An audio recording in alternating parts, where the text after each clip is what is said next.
Bismillahirrahmanirrahim. Assalamu alaikum dear students. I hope you are well and good and welcome back to Marujala Academy. In today's video, we are going to discuss chapter number 6, unit number 6, The Day the Dam Broke. Secondary English के book से हम unit number 6 की आज complete translation करने वाले हैं, explain करेंगे chapter को। इस स्टोरी के अंदर जितनी भी चीज़ें हैं उसको वर्ड टू वर्ड आपको समझाई जाएंगी। स्टोरी में क्या बताया गया है, किस हवाले से बताया गया है, राइटर का नाम, राइटर के बारे में थोड़ा सा डिस्कस करेंगे और इसकी समरी भी हम इंशाल्लाह इसी वीडियो में डिस्कस कर लेंगे। तो तमाम चीज़ें आपको मिल जाएंगी और इसकी आपको इससे पहले के तमाम जो 5 चैप्टर्स हैं वो आपको चैनल पर वीडियो मिल जाएगी। उसकी तमाम ही चैप्टर के क्वेश्चन आंसर्स विद MCQs आपको मिल जाएंगे सॉल्व, और तमाम पिछले चैप्टर्स की यूनिट नंबर 1 से लेकर 5 तक तमाम 5 चैप्टर की आपको एक्सप्लेनेशन वीडियो भी चैनल पर मिल जाएगी, जिसका लिंक आपको डिस्क्रिप्शन में ऐड कर दिया जाएगा। वहाँ से जाके आप इजीली चेकआउट कर सकते हैं। कोई भी चीज़ ना समझ में आया करे तो आप कमेंट सेक्शन में कमेंट किया करें। कोई सवाल समझ में ना आया करे, कोई चीज़ जो आपको वीडियो में लगता हो ये चीज़ ऐड नहीं की गई, ऐड करनी चाहिए थी, तो वो भी आप पूछ सकते हैं। इंशाल्लाह एज सून एज पॉसिबल आपके हर सवाल का आपको जवाब दिया जाएगा। तो आज की वीडियो में हम डिस्कस करने वाले हैं the day the dam broke, unit number 6 है हमारा, second year English new book edition से। ठीक है, तो वो दिन जब बन टूटा, जिसके राइटर हैं जेम्स ग्रोव थर्बर। अब यहाँ पर द डे, द हम किसी भी ख़ास चीज़ के लिए इस्तेमाल करते हैं। द डे यहाँ पर इसलिए लिखा गया, जो हमारा टाइटल है चैप्टर का, द डे वो दिन, यानी कि कोई ख़ास दिन किसी ख़ास चीज़ के लिए इस्तेमाल किया जाता है। तो यहाँ पर डे के लिए हमने यहाँ पर दी इसलिए यूज़ किया कि बन टूटा है, उस दिन कोई वाक़या हुआ यानी इंसिडेंट हुआ, तो इसलिए यहाँ पर ख़ास करके लिखा था द डे। ठीक है, the day the dam broke. जो डैम है वो एक एक्चुअली स्ट्रक्चर है जो कि रिवर के ऊपर बनाया जाता है, जहाँ से हम क्रॉस कर सकते हैं आप रिवर को ईजिली। अच्छा, अब हम यहाँ पर डिस्कस कर लेते हैं चैप्टर के टाइटल के बारे में, जो कि है the day the dam broke.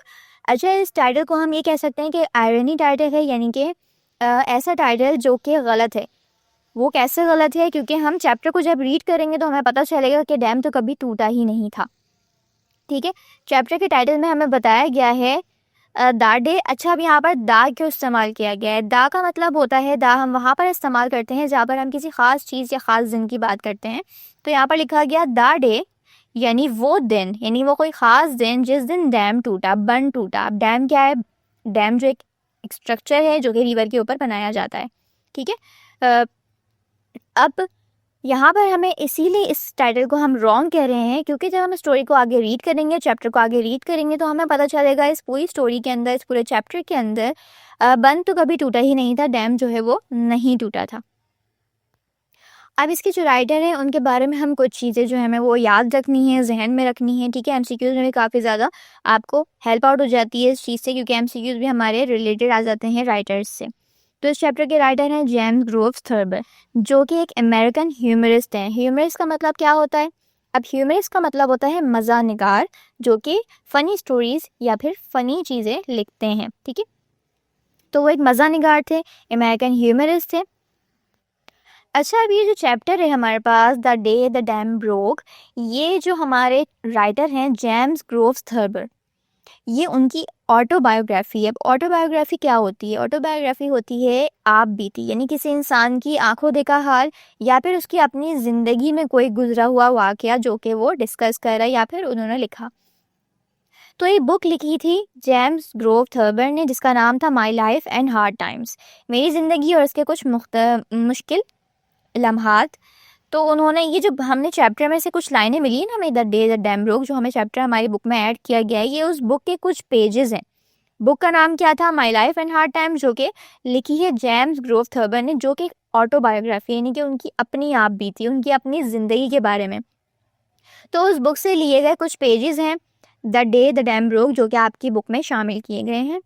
ठीक है, तो यानी कि वो अपनी ही ज़िंदगी की आप बीती, अपनी ज़िंदगी में गुजरे हुए एक वाक़या, उनकी आंखों देखा कोई हाल, जो कि वो आपसे शेयर कर रहे हैं। तो आज हम वही चैप्टर पढ़ने वाले हैं, आगे बढ़ते हैं। अच्छा, अब एक और चीज़ कि जेम्स ग्रोव थर्बर कहाँ पैदा हुए थे? जेम्स ग्रोव थर्बर जो हैं वो पैदा हुए थे कोलंबस में। Columbus is a city in the state of Ohio, the USA। ठीक है, तो वो कोलंबस में पैदा हुए थे, जो कि एक सिटी है ओहायो में, इन द USA।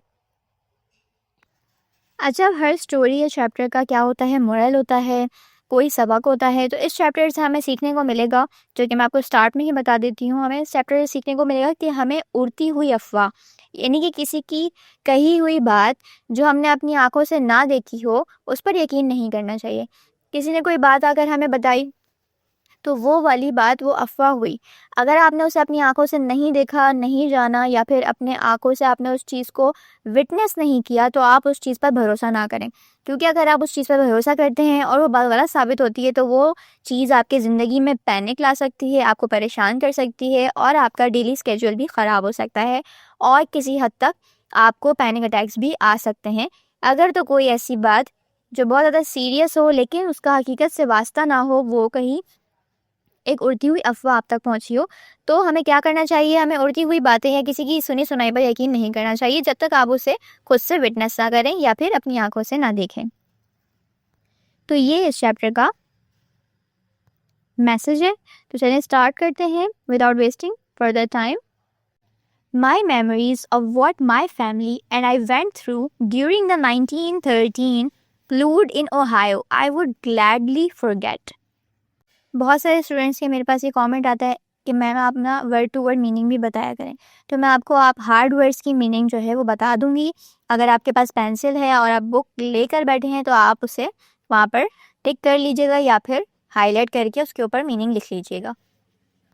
अब फर्स्ट लाइन में वो कहते हैं कि मेरी याददाश्त, मैं और मेरे घर वाले या मेरे ख़ानदान वाले कैसे गुजरे 1913 के सैलाब से, जो कि ओहायो में आया था, मैं वो खुशी से भूलना चाहता हूँ। वो कह रहे हैं कि जो 1913 में सैलाब आया था ओहायो में, मैं वो खुशी से भूलना चाहता हूँ, क्योंकि वो जो याददाश्त है मेरे और मेरे ख़ानदान ने जो तकलीफ़ गुजारी, मैं वो खुशी से भूलना चाहता हूँ। And yet neither the hardships we endured nor can be turmoil and confusion we experienced after my feeling toward my native state and city. अब यहाँ पर आप टिक कर लीजिए हार्डशिप्स यानी कि मुश्किलात, उसके बाद है endured यानी झेलना, ठीक है, नॉर ना ही, टर्मोइल हंगामा। अब वो कह रहे हैं कि ना ही वो मुश्किलात जो हमने झेली, जो तकलीफ़ हमने झेली, उस वक्त जो हंगामा हुआ था जिसने हमें कंफ्यूज किया, वो जो एक्सपीरियंस किया है हमने, यानी कि उस वक्त जो हमने झेला, हमने देखा, हमने सहा, वो जो तकलीफ़ थी, वो एहसासात जो कि मैंने अपने ही आबाई शहर, रियासत, इलाके में देखे, मैं उस तकलीफ़ को मैं बस भूलना चाहता हूँ। नेटिव का मतलब होता है आबाई, ठीक है, तो आप इसको हाईलाइट करके लिखते जाइएगा। I am having a fine time now and wish Columbus were here. But if anyone ever wished the city was in hell, it was during that frightful and perilous afternoon in 1913 when the dam broke, or to be more exact, when everybody in the town thought that the dam broke. वो कहते हैं कि अब मैं बिल्कुल ठीक हूँ, अब जहाँ पर भी मैं हूँ मैं बिल्कुल ठीक हूँ, और मैं सोचता हूँ कि जो कोलंबस है वो काश यहाँ होता। बट इफ़ एनीवन, लेकिन अगर कोई मुझसे ये पूछता है, एवर विश या कोई ख्वाहिश करता है, अ सिटी, वो वाला शहर जो कि उस वक्त एक जहन्नुम की नज़र पेश कर रहा था, इट वॉज ड्यूरिंग दैट, मतलब वो खौफनाक, यहाँ पे फ्राइटफुल की मीनिंग है, लिख लीजिए खौफनाक, ठीक है। पेरिलस का मतलब होता है ख़तरनाक। वो दोपहर यानी कि आफ्टरनून, वो वाली ख़तरनाक दोपहर, खौफज़दा दोपहर जो उस वक्त थी 1913 में, जबकि डैम टूटा, या फिर ये कहना ज़्यादा मुनासिब होगा, और टू बी मोर एग्जैक्ट, यानी कि ये कहना ज़्यादा मुनासिब होगा जब सब लोग ये सोच रहे थे कि डैम टूट गया है। यानी कि इस पूरे पैराग्राफ में वो कह रहे हैं कि वो जो तकलीफ़ें उस वक्त हमने गुजारी 1913 में, जबकि ओहायो कोलंबस में सैलाब आया, वो जो तकलीफ़ थी, वो जो खौफज़दा माहौल था उस वक्त, मैं वो सब कुछ भूलना चाहता हूँ। और वहाँ पर जो वो दोपहर थी 1913 की, जब सब लोग परेशान थे, वो एक जहन्नुम ज़दा माहौल बना हुआ था, जो खौफनाक भी था, ख़तरनाक भी था, जबकि जिस दिन डैम टूटा। फिर उसके बाद वो आगे हाईलाइट करते हैं और कहते हैं कि या फिर ये कहना ज़्यादा मुनासिब होगा कि जब लोग भाग रहे थे, दौड़ रहे थे अपने ही शहर में, अपने ही इलाके में, और वो ये सोच रहे थे कि डैम टूट चुका है। We were both ennobled and demoralized by the experience. ennobled की मीनिंग है मुमताज़, demoralized की मीनिंग है हौसला पस्त होना। अब इस मीनिंग में, इस सेंटेंस में वो कह रहे हैं कि वी वर बोथ, हम दोनों ही हो गए, यानी कि उस वक्त के माहौल का जो एक्सपीरियंस था उसने हमारे हौसले को बहुत बुलंद भी कर दिया और साथ ही साथ हमारे हौसले पस्त भी हो गए, यानी कि हम बहुत ज़्यादा हमारे हौसले बुलंद हुए, फिर साथ साथ हौसले हमारे पस्त भी हो गए। उस एक्सपीरियंस ने हमें ये दोनों चीज़ें सिखाई। उसके बाद आगे वो कहते हैं grandfather specially rose, rose rise की सेकंड फॉर्म है, to magnificent heights which can never lose their splendor for me, even though his reactions to the flood were based upon a profound misconception, namely that Nathan Bedford Forrest cavalry was the menace we were called upon to face. Magnificent की meaning है यहाँ पर शानदार, Splendor की meaning भी है शान, even though का मतलब है अगरचा, मिसकॉन्सेप्शन की मीनिंग है गलतफहमी, प्रोफाउंड की मीनिंग है गहरी। कैवेलरी का मतलब होता है घोड़ा सवार कौम, ठीक है। मेनेस का मतलब होता है खतरा। अच्छा, अब यहाँ पर ग्रैंडफादर की, किसकी ग्रैंडफादर की बात हुई है, तो ग्रैंडफादर जो है जेम्स ग्रोव थर्बर, जो हमारे चैप्टर के राइटर हैं, इस चैप्टर के जो राइटर हैं वो हैं। अब यहाँ पर देखिए, आपको एक पिक्चर नज़र आ रही होगी स्क्रीन पर जिसमें कुछ लोग खड़े हुए हैं, ठीक है। तो अब यहाँ पर जिनके हाथ में तलवार है वो हैं जेम्स ग्रोव थर्बर के दादा, ठीक है, जिनके हाथ में तलवार है, और उनके पीछे जो खड़े हुए हैं वो हैं जेम्स के फादर, और जो बच्चा यहाँ पर आपको पिक्चर में नज़र आ रहा है वो जेम्स ग्रोव थर्बर खुद मौजूद हैं, और उनके साथ जो लेडी नज़र आ रही हैं, खातून नज़र आ रही हैं, वो जेम्स ग्रोव थर्बर की वालिदा हैं। अब यहाँ पर दादा की बात हो रही है कि दादा क्या कहते हैं इस सूरत हाल में। अब यहाँ पर इस पूरे पैराग्राफ में एक चीज़ बताई जा रही है जो कि उनके दादा की तरफ से, कि उस सिचुएशन में उनके दादा का क्या आउटकम था। तो यहाँ पर जो दादा है ना, सबसे पहले आप इस पिक्चर को देखें, इस पिक्चर में पूरी फैमिली है जेम्स ग्रोव थर्बर की। उसके बाद ये जो विंडो है, विंडो के बाहर आपको कुछ लोग भागते हुए नज़र आ रहे होंगे, दौड़ते हुए नज़र आ रहे होंगे। वो लोग इसलिए दौड़ रहे हैं कि उनको ये गुमान हुआ या फिर उन्होंने किसी की उड़ती उड़ाती ये बात सुनी है कि डैम टूट चुका है। डैम टूटने की वजह से वो लोग घबरा गए, डर गए और उन्होंने भागना शुरू कर दिया। जब ये मनाजिर ग्रैंडफादर ने देखे, जेम्स ग्रोव थर्बर की फैमिली ने देखे, तो उनके जो सरबराह हैं घर के, उनके जो दादा हैं जेम्स ग्रोव थर्बर के, उन्होंने जब ये खिड़की से बाहर मंजर देखा तो उनको लगा कि नथन बेडफोर्ड फॉरेस्ट की कैवेलरी जो है वो आ गई है। कैवेलरी का मतलब होता है घुड़सवार कौम, घुड़सवार फौज। तो उन्होंने सोचा कि नहीं, ये तो डैम नहीं टूटा। उनके जहन में क्या चीज़ आई, उनके जहन में आई कि नथन बेडफोर्ड फॉरेस्ट की जो है वो क्या, ये घुड़सवार कौम आ गई है दौड़ती हुई, ठीक है। तो वो फिर मतलब जोश में आ गए बहुत ज़्यादा। उन्होंने अपनी तलवार निकाली जो उनके हाथ में मौजूद, आपको नज़र भी आ रही होगी। उन्होंने कहा कि हम इनसे डर के नहीं भागेंगे और हम इनका सामना करेंगे। दरअसल जो दादा हैं उनको जो है एक डिसऑर्डर है, उनको क्या है, एक डिसऑर्डर है, साइकोलॉजिकल डिसऑर्डर, जिसे हम कहते हैं नॉस्टैल्जिया। इसका मतलब होता है कि उनको पास्ट की मेमोरीज याद रहती हैं, प्रेजेंट में होने वाली कोई मेमोरी वो याद नहीं रहती। उनको पास्ट में गुजरे हुए जो मेमोरीज होती हैं वो सारी याद रहती हैं और आज के हाल में होने वाली चीज़ें भूल जाती हैं। तो ये एक साइकोलॉजिकल डिसऑर्डर है जिसे हम कहते हैं नॉस्टैल्जिया। अब दरअसल ये जो दादा हैं इनके, वो किसी ज़माने में यानी कि माजी में सोल्जर रह चुके थे, ठीक है, अमेरिकन सिविल सोल्जर जो है ये रह चुके थे और उन्होंने एक जंग में जो है वो हिस्सा भी लिया था। तो इनको फिर एक साइकोलॉजिकल डिसऑर्डर हो गया जो मैंने अभी आपको बताया, नॉस्टैल्जिया जिसका नाम है, जिसे हम कहते हैं। तो उनको ये डिसऑर्डर हुआ जिसमें वो अब तक ये सोचते हैं कि वो एक सिपाही हैं, वो एक सोल्जर हैं, और आज के दिन उनको क्या हुआ, उन्हें गलतफहमी हुई कि घुड़सवार फौज आ गई है, वो उन पर हमला करने के लिए आई है। तो उन्होंने कहा कि हम इसका मुकाबला करेंगे और हम यहाँ से कहीं नहीं भागेंगे, हम सामना करेंगे इनका। तो उनको ये गलतफहमी हुई क्योंकि उनको डिसऑर्डर है। तो वो माजी का जो मनाजिर हैं उनके जहन में वो थे कि वो एक सोल्जर हैं और जंग होने वाली है और उन्हें सबको बचाना है। तो जब उन्होंने खिड़की से बाहर लोगों को भागता हुआ देखा तो उनके जहन में आया कि घुड़सवार फौज आ गई है, वो उन पर हमला करने वाली है और उन्हें इससे क्या करना है, लड़ना है। तो वो डरे नहीं और उन्होंने अपने ख़ानदान वालों को भी ये कहा कि कोई यहाँ से नहीं जाएगा, कोई नहीं डरेगा, हमें इसका सामना करना है। और बाहर से लोग दौड़ रहे हैं वो इसलिए दौड़ रहे हैं क्योंकि उनको ऐसा लगता है कि डैम टूट गया है। अब दादा जो हैं उन्होंने किसी ज़माने में जब वो सोल्जर थे तो उन्होंने अमेरिकन सिविल वॉर में हिस्सा लिया था और वो जंग लड़ी थी। अब यहाँ पर जो नाम आ रहा है नथन बेडफोर्ड फॉरेस्ट, ये कौन था? ये अमेरिकन स्लेव था, ये जर्नल ऑफ CSA था, नथन बेडफोर्ड फॉरेस्ट कौन था?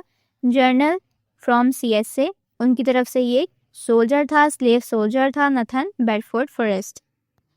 The only possible means of escape for us was to flee the house, a step which grandfather sternly forbade, brandishing his old army saber in his hand.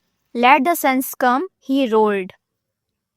अब वो कहते हैं कि एक आखिरी मुमकिन यानी कि एक सिर्फ मुमकिन कोशिश थी हमारी, जो हम इस जंग को बचने के लिए, इस जंग से बचने के लिए सिर्फ हमारी एक ही मुमकिन कोशिश थी। वो क्या थी? इस घर को छोड़ के जाना, इस घर को छोड़ के भागना, यहाँ से निकलना।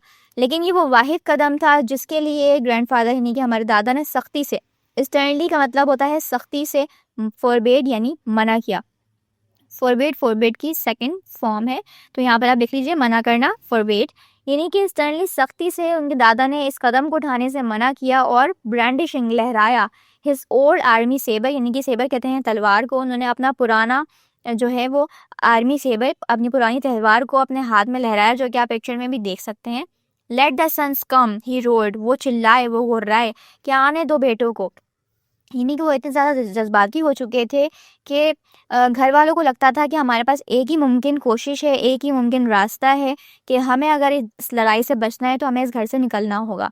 लेकिन ये वो वाहिद कदम था जब दादा ने कहा कि यहाँ से कोई नहीं जाएगा, हम इनका सामना करेंगे। वो गुर्राए कि आने दो बेटों को, देखते हैं ये क्या कर लेंगे।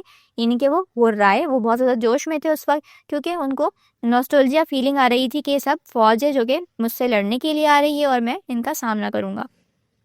तो उन्होंने कहा कि इस घर को छोड़कर कोई नहीं जाएगा। यहाँ पे फील का मतलब है भागना। इस घर को छोड़कर कोई नहीं भागेगा और हम क्या करेंगे?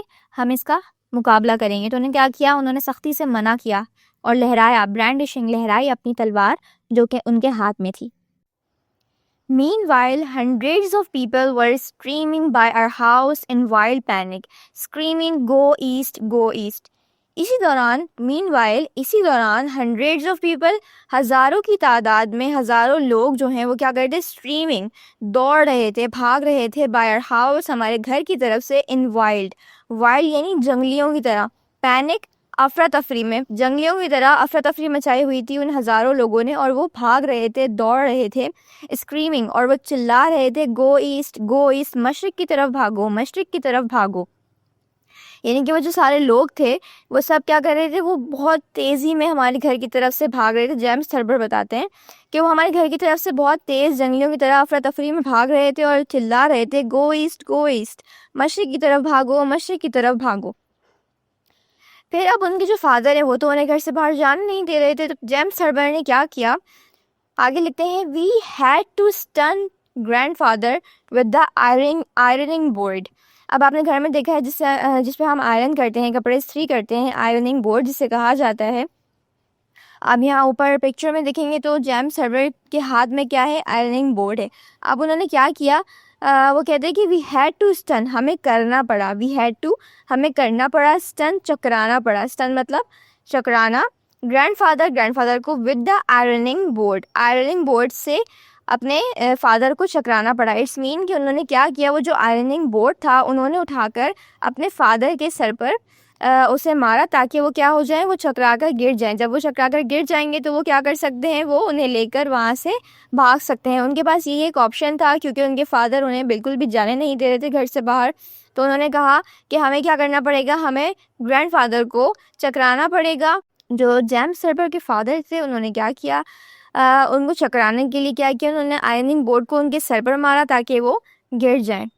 Impeded as we were by the inert form of the old gentleman, he was taller than 6 feet and weighed almost 170 pounds.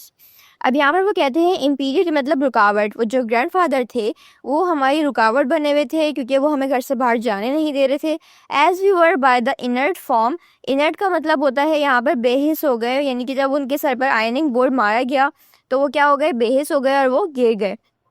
यानी कि वो कमज़ोर और लागर हो गए, उन्हें उठाकर वो लोग आराम से जा सकते थे, लेकिन फिर भी क्या हो रहे थे? वो रुकावट बन रहे थे क्योंकि वो बेहिस जब हो चुके थे तो इट्स मीन कि उनको उठाकर लेकर जाना पड़ रहा था। As we were by the inner form of the old gentleman वो अपने दादा को कह रहे हैं यहाँ पर। ही वॉज टॉलर दैन, वो अब वो यहाँ पर बता रहे हैं कि वो क्या थे? टॉलर थे, यानी कि उनकी जो कद काट थी वो कितनी थी, 6 फीट से भी ज़्यादा थी। एंड वेट, और उनका जो वेट था, वज़न था ऑलमोस्ट 170 पाउंड्स, 170 पाउंड था। तो उनको उठा के ले जाना काफ़ी ज़्यादा मुश्किल हो रहा था, वो उनके लिए रुकावट बन रहे थे। We were passed in the first half mile by practically everybody else in the city. उन्होंने क्या कहा, हम लोग जो हैं, we were passed, हमने गुजारा, in the first half मील, पहला जो आधा मील था वो उन्होंने कैसे गुजारा, जैसे लोग भाग रहे थे उनके साथ साथ शहर में भागना शुरू हो गए। Had grandfather not come to at the corner of Parsons Avenue and Town Street. अब वो कहते हैं कि जो उनके दादा थे, अगर वो नहीं आते at the corner of Parsons Avenue and town street, जहाँ पे वो रहते हैं, उस जगह का नाम बताते हैं कि यहाँ तक अगर वो ना आते, we would unquestionably have been overtaken and engulfed by the roaring water. यानी कि अगर तो कोई पानी वहाँ पर होता, लहराता हुआ, तो हम उसकी लपेट में आ जाते, हम ओवरटेक नहीं कर पाते, उससे निकल नहीं पाते और हम डूब जाते। अगर तो हमारे दादा पार्सन्स एवेन्यू टाउन स्ट्रीट पर ना हो तो हम किसी सवाल के बगैर ही हम डूब जाते, हम मर जाते, हम उस सैलाब से नहीं निकल पाते, उसकी लपेट में आ जाते। That is if there had been any roaring waters, अगर, वो कहते हैं यहाँ पर अगर कोई पानी होता, रोरिंग वाटर यानी चिंगारता हुआ पानी होता, तो हम उसकी लपेट में आ जाते। Later, when the panic had died down and people had gone rather sheepishly back to their homes and their offices, minimizing the distance they had run and offering various reasons for running. अब यहाँ पे कह रहे हैं letter, बाद में, यानी कि बाद में, when the panic, जब अफरा तफरी, had died down, ख़त्म हुई, and people had gone there rather, जब वो काफ़ी दूर निकल गए बेशर्मी से, sheepishly यानी कि बेशर्मी से, rather काफ़ी, back to their homes and their offices, बाद में जब अफरा तफरी ख़त्म हुई, सब लोग अपने अपने घर और ऑफिस चले गए, और सब ने क्या किया, सब क्या करें, जब अफरा तफरी ख़त्म हो चुकी है, सब अपने अपने घर और ऑफिस जा चुके हैं, तो सब अलग अलग रीजंस दे रहे हैं कि हम इस वजह से दौड़ रहे थे, मैं ऑफिस के लिए देर हो रही थी, इस वजह से दौड़ रहा था, मुझे घर जाने में कोई काम था मुझे, इसलिए मैं लेट हो रहा था, मैं इसलिए दौड़ रहा था। यानी कि हर कोई अपना अपना अलग अलग रीज़न दे रहा था कि वो क्यों दौड़ रहे थे। City engineers pointed out that even if the dam had broken, जो शहर के इंजीनियर्स थे उन्होंने पॉइंट आउट किया, यानी कि निशानदेही की, out, even if the dam had broken, अगर तो, यानी कि अगर तो डैम टूटता भी है, the water level would not have Ryzen more than 2 additional inches in the west side, जो कोलंबो सिटी का वेस्ट साइड है, यानी कि मगरब की साइड है, वहाँ पर अगर तो जो डैम है वो टूटता भी है, तो पानी का जो लेवल है वो सिर्फ और सिर्फ कितने ऊपर जाएगा, 2 इंचेस, यानी कि 2 एडिशनल इंचेस ऊपर जाएगा, 2 इजाफी इंचेस जो है वो ऊपर जाएगा। कहाँ पर, इन दी वेस्ट साइड, कोलंबो सिटी का जो मगरब का हिस्सा है, मगरब की तरफ है, वहाँ पर ऊपर जाएगा। The west side was at the time of the dam square under 30 feet of water, as indeed were all Ohio River towns down, और जबकि जो जेम्स सर्वर थे वो कहाँ रहते थे, वो ईस्ट साइड पर रहते थे। The west side was at the time of the dam scare under 30 feet of water, as indeed were all Ohio River town during the Great Spring Floods of 20 years ago. अब जो west side था, all the time of the dam square, जब वो सब खौफजदा थे dam के टूटने के डर से, अंडर 30 feet ऑफ वाटर, जबकि जो उस डैम में पानी था वो कितना था, 30 feet ऑफ वाटर, 30 फीट पानी मौजूद था। एज इंडीड, यकीनन, were all Ohio river towns during the great spring fluid, जब पिछले 20 साल पहले भी, जब स्प्रिंग फ्लूड्स, जब बहुत पुराने, यानी कि 20 साल पहले भी जब सैलाब आया था, तब भी कितना पानी था, 30 फीट ही था पानी, यानी कि उनको इस पानी से कोई ख़तरा नहीं था। पानी जब आता डैम का, अगर वो बहता भी तो वो वेस्ट साइड पर बहता, जबकि सारे लोग जो रिहाइश थी, हर सब लोग जो वहाँ पर कोलंबो सिटी में रहते थे, वो सब कहाँ रहते थे, वो रहते थे ईस्ट साइड पर। द ईस्ट साइड यानी जहाँ वो लोग रहते हैं, वेयर वी लिव्ड, जहाँ हम रह रहे हैं, and where all the running occur, जहाँ पर सब लोगों ने भागना स्टार्ट किया, had never been in any danger at all, जो कि कभी भी किसी खतरे में नहीं था। Only a rise of some 95 feet could have caused the flood water to flow over High Street, the thoroughfare that divided the east side of town from the west and engulfed the east side. Only a rise, अब यहाँ पे कह रहे हैं सिर्फ और सिर्फ खतरा उसी सूरत में था कि अगर सम 95 फीट, यानी कि 95 फीट जो कि बहुत ज़्यादा है। इस वक्त पानी मौजूद कितना है? 30 फीट्स। और पानी अगर 95 फीट से ज़्यादा होता यानी या फिर 95 फीट होता तो ही सिर्फ और सिर्फ सैलाब का फ्लूड कहते हैं, सैलाब को कॉज वजह बन सकता था ख़तरे की सैलाब का। To flow over high street. अब हाई स्ट्रीट क्या है? हाई स्ट्रीट जो है वो थ्रूफेयर एक रास्ता है दैट डिवाइडेड, जो कि डिवाइड करता है the east side of town, town के ईस्ट साइड को फ्रॉम द वेस्ट साइड से, and engulf the east side. अगर 95 फीट पानी होता तो ही सिर्फ वो सैलाब की वजह बनता और उससे ख़तरा हो सकता था कोलंबस सिटी को, क्योंकि अगर पानी 95 फीट होता तो सैलाब आ सकता था और वो क्या करता? ओवरफ्लो करता, हाई स्ट्रीट पर आ जाता। हाई स्ट्रीट एक रास्ता है जो कि ईस्ट साइड और वेस्ट साइड को डिवाइड करता है। ईस्ट साइड और वेस्ट साइड के दरमियान एक रास्ता है जो कि हाई स्ट्रीट कहलाता है। अगर पानी 95 फीट होता तो वेस्ट साइड से ईस्ट साइड पर आ सकता था। इसके अलावा इस शहर को, कोलंबस सिटी को, जो कि ईस्ट साइड पर मौजूद था, कोई ख़तरा नहीं था सैलाब से। The fact that we were all as safe as kittens under a cook stove did not, however, assuage in the least the fine despair and the caustic desperation which seized upon the residents of the east side when the cry spread like a grass fire that the dam had given way. अब क्या कह रहे हैं? कहते हैं the fact, जो fact था that we all were safe, हम किस तरह महफूज थे? हम इस तरह महफूज थे। अब यहाँ पर वो एग्जाम्पल देते हैं, एज किटन्स, जैसे कि बिल्ली के बच्चे महफूज होते हैं, अंडर अ कुक स्टोव, चूल्हे पर जिस पे हम खाना बनाते हैं। अब आपने अक्सर देखा है कि जब हर घर में जो चूल्हा होता है खाने पकाने का, अक्सर ऐसा होता है कि नीचे जो कैबिनेट्स बने हुए होते हैं वहाँ पर बिल्ली आकर बच्चे दे देती है, तो वहाँ पर किटन्स रहना स्टार्ट कर देते हैं। तो वो कितने महफूज होते हैं, जबकि ऊपर क्या होता है? चूल्हा होता है, लेकिन बिल्ली के बच्चे उसी चूल्हे के नीचे रह रहे होते हैं और वो महफूज होते हैं। तो यहाँ पर वो एग्जाम्पल देते हैं और कहते हैं कि जैसे as kittens, all as kittens जो हैं वो सेफ होती हैं, बिल्ली के बच्चे अंडर कुक स्टोव, चूल्हे के नीचे, डिड नॉट, जो कि उनको कोई ख़तरा नहीं होता, हाउएवर, ताहम, assuage in the least at the fine despair and the, ये कहते हैं कि जब वो सब कुछ अफरा तफरी हुई, बहुत अजीब सा माहौल हो गया और किसी ने तस्कीन नहीं दी, मायूसी फैल गई थी। क्या हुआ? मायूसी ने क्या किया? सीज, कब्जा कर लिया था रिहाइशों पर, जो वहाँ पर ईस्ट साइड पर लोग रहते थे, जो रेसिडेंट्स थे उन पर क्या किया? उन पर मायूसी ने कब्जा कर लिया कि अब सैलाब आ चुका है, सैलाब आने वाला है, हम सब इसमें लपेट में आ जाएंगे और हम मर जाएंगे। तो सब ने भागना दौड़ना शुरू कर दिया बगैर सोचे, सिर्फ अफवाह पर यकीन करके। वैन द क्राई, और क्या हुआ? सब लोगों ने क्राई स्प्रेड, यानी कि क्राई स्प्रेड यहाँ से रोने धोने वाली मुराद नहीं, यहाँ पर है कि सब लोग परेशान हाल हो गए और सब लोगों ने क्या किया? दौड़ना भागना शुरू कर दिया अपनी जान को बचाने के लिए। और सब लोगों के जहन में जो है मौत का खौफ ऐसे दौड़ गया जैसे कि घास में आग लगती है। That the dam had given, यानी कि जो डैम है वो जो है टूट चुका है और बन टूट चुका है, अब तो पानी आ जाएगा, सैलाब आ जाएगा, सब लोग मर जाएंगे। Some of the most dignified, staid, cynical and clear-thinking men in town abandoned their wives, stenographers, homes and offices run east. अब यहाँ कहते हैं कि बहुत बाइज़्ज़त, होशियार, अक्लमंद लोग, क्लियर थिंकिंग रखने वाले लोग, बेबाक लोग, उन्होंने क्या किया? जो टाउन में रहते थे, इस तरह के लोग, बाइज़्ज़त, बावकार लोग, ज़हीन लोग कह लें, क्लियर थिंकिंग शख्स, आदमी टाउन के, उन्होंने क्या किया? उन्होंने अपनी वाइफ्स को छोड़ दिया, अपने घरों को, ऑफिस को छोड़कर अपने, अब यहाँ पर स्टेनोग्राफर्स का मतलब होता है टाइप राइटर्स जो होते हैं, अपने टाइप राइटर्स को छोड़ दिया और वो उन्होंने क्या किया? भागना शुरू कर दिया। कहाँ पर? ईस्ट की जानिब। There are few alarms in the world more terrifying than the dam has broken. पूरी दुनिया में कुछ ही अलार्म्स ऐसे हैं जो कि बहुत दहशतनाक तरीके से बजते हैं। The dam has broken, के डैम जो है वो टूट चुका है। There are few persons capable of stopping the reason when the clarion cry strikes upon their ears, even persons who lived in town no nearer than 500 miles to a dam.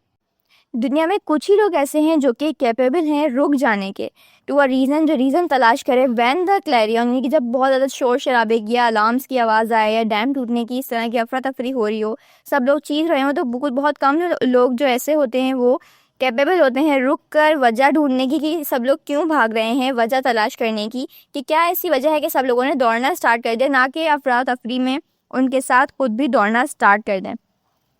Even persons who live in town, इस town में रहने वाले वो लोग तक, no near then, जो कि 5,000 यानी कि 500 माइल्स, सॉरी 500 माइल्स दूर रहते थे डैम से, उन लोगों तक को ये बात नहीं समझ में आई और उन लोगों ने भी क्या किया, अफरा तफरी में सब लोगों की बात सुनकर भागना शुरू कर दिया। किसी ने भी रुक कर वजह जानने की कोशिश नहीं की, सब लोग बस एक की सुनकर सबके साथ भागना शुरू कर देते थे और कोई भी वजह जानने की कोशिश नहीं करता था कि सब लोग मशरिक़ की तरफ क्यों भाग रहे हैं।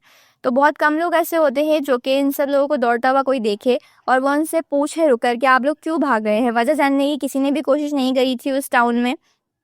और क्या किया था, सबने बस सबको देखा देखी करके अपने अपने घरों को छोड़ के, अपनी बीवी बच्चों को छोड़ के, घरों को ऑफिस को छोड़ के बस निकल के भागना शुरू कर दिया। किसी ने भी वजह जानने की कोशिश नहीं की कि सब लोग क्यों भाग रहे हैं, ऐसा क्या हुआ है कि सब लोगों ने भागना स्टार्ट कर दिया। क्या पता कोई ऐसा इंसान होता जो कि रीज़न दे सकता कि नहीं सैलाब नहीं आने वाला, नहीं डैम नहीं टूटा। अगर तो कोई ऐसा सेंसिबल इंसान होता वो पूछ सकता था कि सब लोग क्यों भाग रहे हैं, बट उस टाउन में किसी ने भी ऐसा नहीं किया, किसी ने भी पेशेंस से काम नहीं किया, किसी ने भी इतनी कैपेबल थिंकिंग नहीं दिखाई। कोई भी इतना कैपेबल नहीं था कि वो रुक कर किसी भी इंसान से पूछता कि आप क्यों भाग रहे हैं, बल्कि सब ने क्या किया, देखा देखी की और सुनी, बस सुनी सुनाई पर यकीन किया और सब लोगों को देखा कि वो भाग रहे हैं तो मुझे भी भागना चाहिए, बस अपनी जान की परवाह करते हुए सब ने भागना स्टार्ट कर दिया। वजह जानने की कोशिश किसी ने भी नहीं की। नेक्स्ट देखते हैं। The Columbus, Ohio broken dam rumor began, as I recall it, about noon of March 12, 1913, High Street.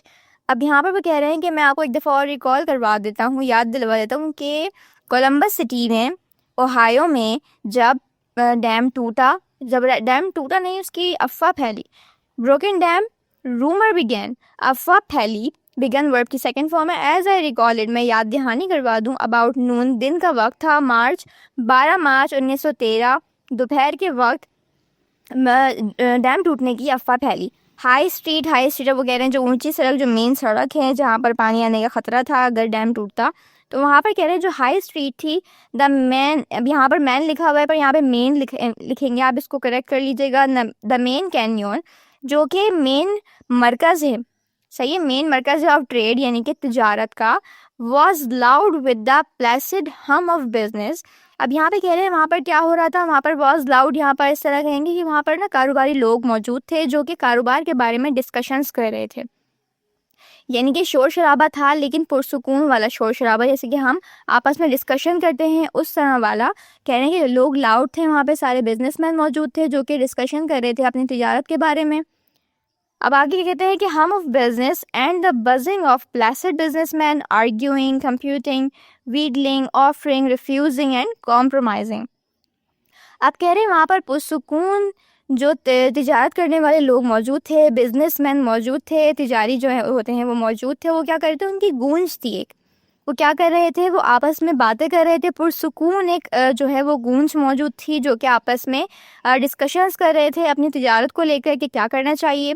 बहुत सारे बिजनेसमैन आपस में क्या कर रहे थे, आर्ग्यू कर रहे थे, बहस कर रहे थे। आर्ग्यूइंग का मतलब होता है बहस करना।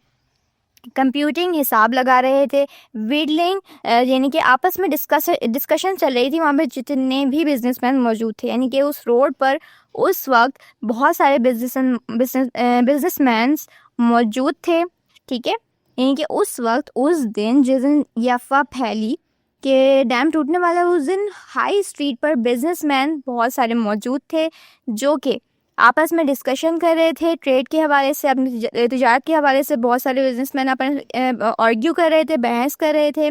कंप्यूटिंग, हिसाब लगा रहे थे। ऑफरिंग, ऑफर कर रहे थे। रिफ्यूजिंग, इनकार कर रहे थे। एंड कॉम्प्रोमाइजिंग, और समझौता कर रहे थे। अब यहाँ पर वो एक शख्स को मेंशन करके जिक्र कर रहे हैं, बता रहे हैं कि डेरियस कनिंगवे। डेरियस कनिंगवे एक शख्स है, एक इंसान का नाम है। One of the foremost corporation lawyers in the Middle West was telling the Public Utilities Commission in the language of Julius Caesar that they might as well try to move the Northern Star as to move him. अब Darius कनिंगवे जो है वो एक private lawyer हैं, मशहूर, foremost एक बहुत मशहूर लॉयर हैं, प्राइवेट लॉयर हैं in the middle west. Middle west America का एक इलाका है। Was telling the public utilities commission, जो कि बता रहे हैं पब्लिक यूटिलिटीज़ कमीशन को in the language of Julius Caesar. अब जूलियस सीजर कौन है? वो एक रोमन डिक्टेटर थे। तो यहाँ पर डेरियस कनिंगवे एक मशहूर प्राइवेट लॉयर, वो क्या कर रहे हैं? वो बता रहे हैं जूलियस सीजर की ज़ुबान में, उनकी तरह बोल रहे हैं, जो कि एक रोमन डिक्टेटर था, that they might as well try to move the northern star as to move him. वो कहते हैं कि अगर आपको मेरी राय से हटाना है तो आपको क्या करना पड़ेगा? You have to move the northern star. आपको नॉर्दर्न स्टार को उसकी जगह से हिलाना पड़ेगा।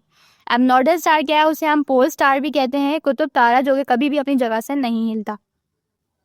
तो यहाँ पर डेरियस कनिंगवे सबको बता रहे हैं, जो कि एक बहुत मशहूर लॉयर है, वो सबको वहाँ पे बता रहा है, पब्लिक यूटिलिटीज़ कमीशन को बता रहा है बहुत ही ज़्यादा सख्त लहजे में, जो कि रोमन डिक्टेटर जूलियस सीजर था, जिससे तशबीह दी जा रही है उनके लहजे को, कि वो उस तरह बताते हैं सबको कि अगर आपको मुझे मेरी बात से हिलाना है, मेरी राय से हटाना है, तो आपको नॉर्दर्न स्टार को उसकी जगह से हिलाना पड़ेगा। इसके अलावा मैं अपनी राय से नहीं हटने वाला। Other man were making their little boost. जो दूसरे आदमी थे, दूसरे लोग वहाँ मौजूद थे, वो क्या कर रहे थे? वो शेखियाँ मार रहे थे, एंड देयर लिटिल गेस्टर्स, और छोटे छोटे इशारे दे रहे थे। Suddenly somebody began to run। अचानक से किसी इंसान ने भागना दौड़ना स्टार्ट कर दिया। It may be that he had simply remembered. It may be, ये हो सकता है कि उसे अचानक से याद आ गया हो, ऑल ऑफ अ मूवमेंट, कोई एक लम्हा, an engagement to meet his wife, कोई एंगेजमेंट, कोई मीटिंग जिसे अपनी बीवी से मिलने जाना हो, for which he has now frightfully late, जो कि बहुत ज़्यादा लेट हो चुका है उस वक्त। उसने क्या किया? अचानक उठ के भागना शुरू कर दिया। वहाँ पे जो लोग मौजूद थे, उस इंसान को भागता हुआ देखकर उन्होंने सोचा कि हो सकता है उसे अपनी बीवी से मिलने जाना हो, जिसके लिए वो बहुत ज़्यादा लेट हो गया, और इसीलिए उसने अचानक से उठकर भागना स्टार्ट कर दिया। Whatever it was, वो जो भी था, he ran east on Broad Street, probably toward the Miramar restaurant, a favorite place for a man to meet his wife। अब उन्होंने सोचा कि वो जो भी था, उसने क्या किया? उसने ईस्ट की तरफ भागना शुरू किया। वो कौन था? वो जो भी था वहाँ पे, वो बैठा हुआ शख्स जो भी था, वो खड़ा हुआ और उसने मशरिक की तरफ भागना स्टार्ट किया, on Broad Street. Broad Street जो है कि स्ट्रीट का नाम है। प्रोबेबली, यहाँ पे प्रोबेबली का मतलब है शायद। Toward the Maramar restaurant. Maramar restaurant वहाँ पर एक जगह है, एक रेस्टोरेंट का नाम है, जो कि मशहूर है कि वहाँ पर एक फेवरेट प्लेस है, मर्दों की फेवरेट प्लेस है, जो जाकर अपनी बीवी से मिलते हैं। तो उन्होंने सोचा कि क्या पता वो ईस्ट की तरफ भागा है ब्रॉड स्ट्रीट पर, तो वो इसलिए भागा हो कि उसे मारामार रेस्टोरेंट जाना हो, जो कि मर्दों की फेवरेट प्लेस है अपनी बीवी से मिलने के लिए। Somebody else began to run। किसी और शख्स ने भी खड़े होकर भागना स्टार्ट कर दिया। Perhaps, शायद, a news boy in his high spirits। शायद वो एक न्यूज़ बॉय था, एक रिपोर्टर था, जिसने बहुत ही गर्मजोशी में उठकर भागना स्टार्ट कर दिया। Another man, एक और आदमी, a portly gentleman of affairs, broke into a trot। Inside of 10 minutes, everybody on High Street from the Union Depot to the courthouse was running। Another man, एक दूसरा आदमी, a poultry gentleman of affairs। अब यहाँ पे poultry का मतलब होता है मोटा। a poultry gentleman affairs, यहाँ पे आप कारोबार को या किसी भी काम को कह सकते हैं। एक मोटा जेंटलमैन, कारोबारी आदमी। broke into trot यहाँ पर एक फेस है, जिसको हम कहते हैं भागना। मतलब होता है इसका भागना, जैसे हम कहेंगे कि दुम दबा के भागना, बहुत ज़्यादा खौफजदा होकर भागना शुरू कर दिया उसने भी। Inside of 10 minutes, 10 मिनट के अंदर अंदर, everybody of High Street, everybody यानी कि जितने भी लोग हाई स्ट्रीट पर मौजूद थे, from the union depot to the court house, जो कि यूनियन डिपोट से लेकर कोर्ट हाउस तक मौजूद थे, वॉज रनिंग, उन्होंने दौड़ना शुरू कर दिया था। A loud mumble gradually crystallise into the dread word dam. एक मम्बल कहते हैं बड़बड़ाहट को, ग्रेजुअली यानी धीरे धीरे, क्रिस्टलाइज तब्दील होना, इनटू ड्रेड मतलब खौफनाक।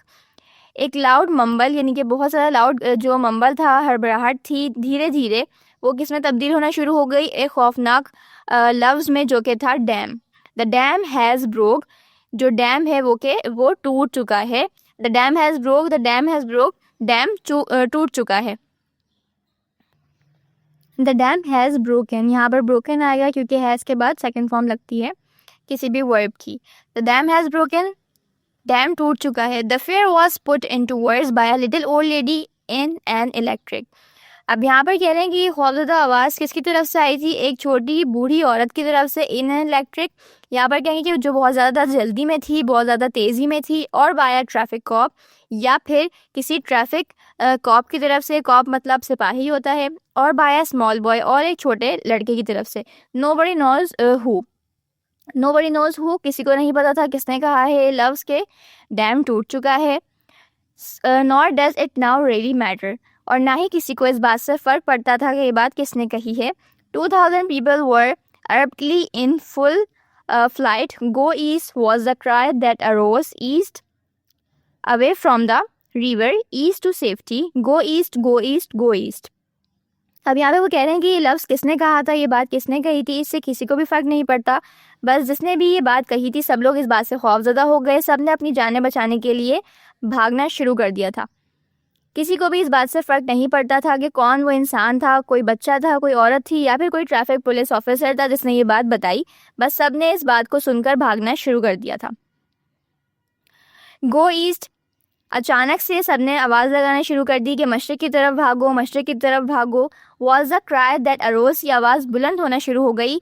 East away from the river, मशरिक़ की तरफ भागो, दरिया से दूर। ईस्ट टू सेफ्टी, मशरिक़ की तरफ बहुत ज़्यादा सेफ्टी है, आप सेफ हो रहोगे, तो आपने क्या करना है, मशरिक़ की तरफ भागना शुरू कर देना है। तो सब लोगों ने चिल्लाना शुरू कर दिया, गो ईस्ट, गो ईस्ट, गो ईस्ट, मशरिक़ की तरफ भागो, मशरिक़ की तरफ भागो, मशरिक़ की तरफ भागो।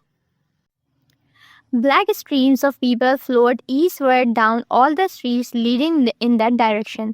ब्लैक स्ट्रीम्स यानी कि काली लहरें ऑफ पीपल, यहाँ पर लोगों की जो दौड़ थी, बहुत सारे लोग जो स्ट्रीट में से दौड़ते हुए आ रहे थे गली में से, तो यहाँ पर उनको किससे तशबीह दे रहे हैं, मिला रहे हैं ब्लैक स्ट्रीम्स यानी कि काली लहरें, यानी कि इतने ज़्यादा लोग मौजूद थे कि वो काली लहरों की तरह लग रहे थे। These streams whose headwater were in the dry goods stores, office buildings, harness shops, movie theaters, were fed by trickles of housewives, children, cripples, servants, dogs and cats slipping out of the house past which the main stream flowed, shouting and screaming. अब यहाँ पर कह रहे हैं वो जो काली लहरें थी लोगों की, वो क्या कर रहे थे, ईस्टवर्ड डाउन आ रहे थे मशरिक़ की तरफ, all the streets leading in that direction, और सारी ही गलियाँ ईस्ट की तरफ, मशरिक़ की तरफ जो है डायरेक्ट कर रही थी, और सब लोग उसकी तरफ भागना शुरू हो गए थे। दीज स्ट्रीम्स, ये जो लहरें थी काली, वो कह रहे हैं जो काली लहरें थी यानी कि जो लोग आ रहे थे वहाँ से, दोज हेड वाटर्स, जो उसका सोर्स था यानी कि वो वो लोग कहाँ से आ रहे थे, वर इन द ड्राई गुड्स। अब यहाँ पर उन्होंने हेड वाटर्स इसीलिए कहा क्योंकि यहाँ पर ब्लैक स्ट्रीम्स कहा गया लोगों को, यानी कि काली लहरें, लोगों को काली लहरों से तशबीह दी उन्होंने वहाँ पे, इसीलिए उन्होंने यहाँ पर कहा है हुज हेड वाटर, यानी कि ये जो पानी की लहर, इसका जो सोर्स है आने का, ये जो लोग आए थे, तो यहाँ पर आप बता रहे हो लोग कहाँ से निकल के आ रहे थे। वर इन द ड्राई गुड्स, यानी कि जो मेवों की दुकान होती है, मेवों का स्टोर होता है, वहाँ से निकल के आ रहे थे। ऑफिस बिल्डिंग से आ रहे थे, हार्नेस चमड़े की दुकानों से आ रहे थे, मूवी थिएटर से निकल के आ रहे थे। वर फेड, फीड की सेकंड फॉर्म होती है फेड, बाय ट्रिकल्स। अब यहाँ पे कह रहे हैं वो तो लहरें थीं लेकिन कुछ छोटे कतरे भी मौजूद थे। अब कतरे किन लोगों को कहा जा रहा है, ऑफ हाउस वाइफ, जो कि घरेलू बीवियाँ थी, घर में काम करने वाली औरतें थीं, वो बच्चे, चिल्ड्रंस भी मौजूद थे, क्रिपल्स अपाहिज लोग, सर्वेंट्स जो कि नौकर थे, डॉग्स एंड कैट्स, इवन के जानवर तक के भी वहाँ पर मौजूद थे। स्लिपिंग आउट, बाहर निकल के आ रहे थे, ऑफ द हाउसेस, घरों से, past which the main stream flowed, और उन्होंने क्या किया, उन लहरों ने तेज़ी इख्तियार कर ली, फ्लोइंग करना शुरू कर दी, बहुत तेज़ी से आना शुरू हो गए वो। शाउटिंग, चीखते हुए, एंड स्क्रीमिंग, चिल्लाते हुए, यानी कि चीखते चिल्लाते हुए। हर गली में लोग मौजूद थे जिसमें बीवी, जो घरेलू औरतें थीं, बीवियाँ, बच्चे, नौकर और अपाहिज लोग, और बहुत सारे जानवर भी मौजूद थे उसके अंदर, डॉग्स एंड कैट्स यहाँ पर मेंशन किया गया है। मूवी थिएटर से लोग निकल के आ रहे थे, ऑफिस बिल्डिंग से लोग निकल के आ रहे थे, हार्नेस शॉप से आ रहे थे, हार्नेस कहते हैं चमड़े की दुकानें, और ड्राई गुड स्टोर से निकलते हुए आ रहे थे लोग, यानी कि हर किसी ने बस निकल के भागना शुरू कर दिया था और सब लोग मशरिक़ की तरफ भाग रहे थे। People ran out, leaving fires burning and food cooking and doors wide open. लोगों ने भागना शुरू कर दिया घरों से निकल के, leaving fires open, burning and foods cooking. जो लोग खाना बना रहे थे, जिन लोगों ने घरों में खाना बनाना स्टार्ट किया था या बना रहे थे, उन लोगों ने क्या किया, खाना बनाना छोड़कर, घरों में चूल्हे जलते हुए छोड़कर और दरवाजे खुले छोड़कर बस भागना शुरू कर दिया। आई रिमेंबर, अब जेम्स हर्बर कहते हैं कि आई रिमेंबर, मुझे अच्छी तरीके से याद है, however that my mother turn out all the fires and that she took with her a dozen eggs and 2 loaves bread. अब वो कहते हैं कि मुझे अच्छी तरीके से याद है कि जो मेरी वालदा थी उन्होंने क्या किया था, उन्होंने सारे फायर्स बंद कर दिए थे। टर्न आउट का मतलब होता है बंद कर देना। ऑल द फायर्स, सारे चूल्हे बंद कर दिए थे। And that she took with her a dozen, dozen का मतलब होता है दर्जन यानी कि 12।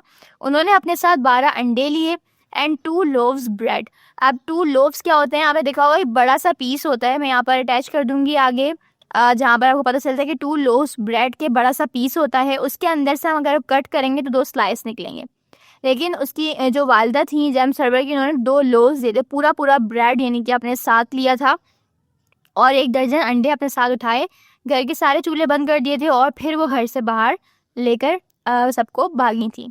It was her plan to make, उनका क्या प्लान था, उनका इरादा था कि मेक मेमोरियल हॉल, एक मेमोरियल हॉल जहाँ जो वहाँ पर मौजूद था, जस्ट 2 ब्लॉक्स अवे, जो कि सिर्फ 2 स्टॉप या 2 ब्लॉक्स जो दूर था मेमोरियल हॉल, वहाँ पर जाने का उनका प्लान था जो जेम्स हर्बर की वालदा थी। Where and take refuge somewhere in that top of it, और उन्होंने सोचा कि हम मेमोरियल हॉल में हम जाएंगे और हम वहाँ पे क्या करेंगे, पना लेंगे उसके टॉप पर, मेमोरियल हॉल के टॉप पर पना लेंगे। In one of the dusty room where war veterans meet and where old battles flag and stationery were stored, जहाँ पर क्या होता है, जहाँ पर वेटरन्स फौजी जो थे वो मिलते थे, उस डस्टी रूम में एक रूम वहाँ पर मौजूद था जहाँ पर फौजी वेटरन्स यानी कि फ़ौजी, यहाँ पर मी नहीं आएगा मीट आएगा, मिलते थे। And where old battles, old जो जहाँ पर बहुत पुरानी जो जंगें हुआ करती थी उसके जो फ्लैग्स थे, एंड स्टेशनरी मौजूद थे, स्टोर थे, यानी कि यादगार तौर पर वहाँ पर झंडे और जो भी चीज़ें उनकी होती थी जंगों की वहाँ पर स्टोर थी यादगार तौर पर।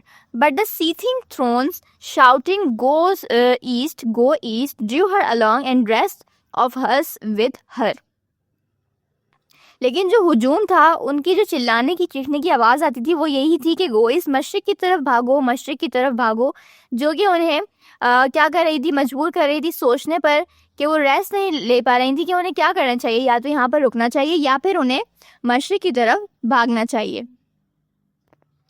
वो कहते हैं कि भाई मेरी वालदा को समझ नहीं आया कि जब हुजूम के शोर की आवाज़ आने लगी कि मशरिक की तरफ भागो, मशरिक की तरफ भागो, तो फिर मेरी वालदा ने जो उनका प्लान मेमोरियल हॉल पर रुकने का था वो उन्होंने तर्क कर दिया और हम मेमोरियल हॉल पर नहीं रुके, हम भी सब लोगों के साथ आगे की तरफ निकल गए और हमने भी मशरिक की तरफ भागना शुरू कर दिया।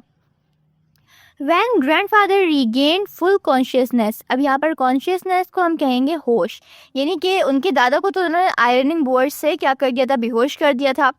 तो लेकिन अब जबकि ग्रैंडफादर ने रीगेन कर लिया, यानी कि वो जब पूरी तरीके से होश में आ गए एट पार्सन्स एवेन्यू पहुंचकर जब वो पूरे होश में आ गए, ही turned upon the retreating mob like a vengeful prophet and exhorted the man to form ranks and stand off the rebel dogs. But at length he too got the idea that the dam had broken, and roaring "Go East" in his powerful voice, he caught up in one arm a small child, in the other a slight, clerish man, and perhaps 42, and we slowly began to gain on those ahead of us. अब यहाँ पर वो कह रहे हैं कि जब उनके दादा ने दोबारा हासिल कर लिया अपना होश, वो फुल कॉन्शियस हो गए एट पार्सन्स एवेन्यू, जहाँ पर वो रहते थे, पार्सन एवेन्यू पहुँचकर ही टर्न अपॉन, उन्होंने क्या किया, हमला किया, the retreating mob like a vengeful prophet and exhorted the man to form ranks, जो भगोड़ा रश, यानी कि जो लोग भाग रहे थे उसे वो कह रहे हैं भगोड़ा रश, भागता हुआ रश, उन्होंने क्या कर दिया, हमला कर दिया, इंतकामी हमला करा उन्होंने और नसीहत करना शुरू की हर इंसान को, हर भागते हुए इंसान को कि वो क्या करें, सामना करें। रेबल डॉग्स, रेबल का मतलब होता है बागी कुत्तों का, उन्हें लग रहा था क्योंकि ये तो सिविल वॉर चल रही है यहाँ पर, तो उन्होंने क्या किया, उन सभी लोगों को नसीहत की कि जो बागी कुत्ते हैं जो हमें मारने के लिए आ रहे हैं तुम इनका सामना करो। But at length he too got the idea that the dam had broken, लेकिन इसी दौरान, एट लैंड का मतलब है इसी दौरान, उन्हें क्या हुआ, इस बात का एहसास हो गया लोगों को देख कर कि यहाँ पर कोई वॉर नहीं चल रही, यहाँ पर कोई जंग नहीं होने वाली, कोई सिविल वॉर नहीं है। वाकई में उनको इस चीज़ का आइडिया हो गया कि डैम जो है वो टूट चुका है। एंड रॉरिंग गो ईस्ट, उन्होंने भी क्या किया, फिर तेज़ धारा गो ईस्ट, यानी कि उन्होंने अपनी तेज़ और बुलंद आवाज़ में चीखा, धारा जिसे कहते हैं, गो ईस्ट, मशरिक की तरफ भागो। इन हिज पावरफुल वॉइस, अपनी तेज़ और ताकतवर आवाज़ में उन्होंने चीखना शुरू कर दिया, बोलना शुरू कर दिया। He caught up in one arm a small child, उन्होंने क्या किया, पकड़ लिया, कॉच अप यानी कि पकड़ा, अपने एक बाजू में एक छोटे बच्चे को, and in the other a slight garish man, slight garish को कहेंगे कि एक बहुत ही ज़्यादा मुंशी टाइप आदमी, बहुत बूढ़ा आदमी, जिन्हें उन्होंने अपने दूसरे हाथ में पकड़ा, ऑफ परहैप्स, जिसकी उम्र 42 यानी कि 42 जिसकी उम्र बताई जा रही है, 42 उम्र के मुंशी टाइप आदमी को उन्होंने अपने एक हाथ में उठाया और एक हाथ में अपने छोटे बच्चे को उठाया। एंड यहाँ पर वी नहीं आएगा। And slowly began to gain on those ahead of us, और उन्होंने हमसे भी आगे और लोगों से भी आगे बहुत तेज़ रफ्तार में दौड़ना शुरू कर दिया। यानी कि अब यहाँ पे ये बता रहे हैं कि जब दादा होश में आए तो उनको लगा कि तो जंग हो रही थी, तो उन्होंने क्या किया, जो भागते हुए लोग तो उनको एहसास दिलाने की कोशिश करी कि डरो मत और इनका सामना करो। लेकिन थोड़ी ही देर में उनको इस चीज़ का एहसास हो गया कि यहाँ पर कोई वॉर नहीं हो रही, यहाँ पर डैम टूट चुका है। जब लोगों को उन्होंने ये बोलते हुए सुना कि भागो भागो डैम टूट चुका है, तो इस चीज़ का एहसास उनको भी हो गया। जो जेम्स सर्वर के दादा थे उनको भी इस चीज़ का एहसास हो गया। तो फिर उन्होंने वो क्या किया, उन्होंने भी अपनी आवाज़ में तेज़ तेज़ चिल्लाना शुरू कर दिया कि मशरिक़ की तरफ भागो, और अपने एक हाथ में एक बच्चे को उठाया और दूसरा हाथ में एक मुंशी टाइप आदमी जिसकी उम्र 42 साल थी उसे उठाया, और फिर जो लोग दौड़ रहे थे उनसे भी ज़्यादा तेज़ रफ्तार में दौड़ना शुरू कर दिया, इतनी तेज़ रफ्तार में कि वो उन लोगों से भी आगे निकल गए थे। A scattering of firemen, policemen, and army officers in dress uniforms. There had been a review at Fort Hayes in the northern part of town, added colors to the surging billows of people. Go east. एक हुजूम जो fireman, policeman, army officers का था, जो कि उस वक्त अपने यूनिफॉर्म में, अपने ड्रेस में मौजूद थे, हैड बीन अ रिव्यू, जो कि जायज़ा ले रहे थे, at Fort Hayes. Fort Hayes क्या एक पॉइंट है, एक जगह है जहाँ पर police officers, firemen, army officers अपने यूनिफॉर्म में मौजूद होते हैं, एक हुजूम की तादाद में होते हैं, और वो वहाँ पर जायज़ा ले रहे होते हैं। In the northern part of the town, उस टाउन के नॉर्दर्न हिस्से में मौजूद थे, जो कि जायज़ा ले रहे थे। Added colours to the surging billows of people, जो कि ईस्ट की तरफ भागने वाले लोग थे, उनमें क्या किया इन लोगों ने, फायरमैन, पुलिसमैन, आर्मी ऑफिसर्स ने एक कलर ऐड कर दिया, यानी कि और भी लोग मौजूद हो गए, और भी लोग शामिल हो गए उनके उस एक हुजूम में, जो कि ईस्ट की तरफ भाग रहे थे, मशरिक की तरफ भाग रहे थे। फिर अचानक से एक आवाज़ आती है, गो east, cried a little child in a piping voice as she ran past a porch on which dozed a lieutenant colonel of infantry. अब उनको एक आवाज़ आती है, बारीक सी पाइपिंग वॉइस, यानी कि बारीक सी छोटी बच्ची की आवाज़ आती है रोते हुए, गो ईस्ट, मशरिक की तरफ भागो। As she ran past a porch, एक बरामदा, यहाँ पर पोर्च है यानी कि बरामदा, वो बरामदे की तरफ भागती है, ऑन विच ड्रोस्ट अ लिeutenant colonel of infantry, यानी कि वहाँ पर सोया हुआ था एक फौजी फौजी, यहाँ पर लेफ्टिनेंट कर्नल कहते हैं हम, लेफ्टिनेंट कर्नल, जो कि एक रैंक होता है फौजियों में। तो वहाँ पर जो है बरामदे में वो सोया हुआ था। यूज टू क्विक डिसीजन, जो कि बहुत क्विक डिसीजंस लेते हैं। आपको पता है जो आर्मी ऑफिसर्स होते हैं, जो ऑफिसर्स कह लें आप फौज के होते हैं, वो बहुत क्विक डिसीजंस लेते हैं। उनको ऐसा ट्रेन किया जाता है कि वो इमीडिएट ओबीडियंस, अपनी फर्माबरदारी शो करते हैं, यानी कि अगर उन्हें कोई ऑर्डर देता है तो वो फ़ौरन इन अ स्नैप उसको फ़ौरन से जो है वो कह रहे हैं एक्सेप्ट करते हैं और फ़ौरन उस पर अमल करते हैं। तो उसने क्या किया, वो वेल ट्रेंड होते हैं, उसे इमीडिएट जो है वो फर्माबरदारी दिखाई। जो ऑफिसर, हमें यहाँ पर लिखा हुआ है द ऑफिस, लेकिन यहाँ पर ऑफिसर आएगा। The officer bounded off the porch and running at the full tide soon passed the child bowling go east. तो उस ऑफिसर ने क्या किया, फ़ौरन से जो बंद था पोर्च, उसको फ़ौरन से वो खड़ा हुआ वहाँ से, उसने फ़ौरन से भागना और दौड़ना स्टार्ट कर दिया।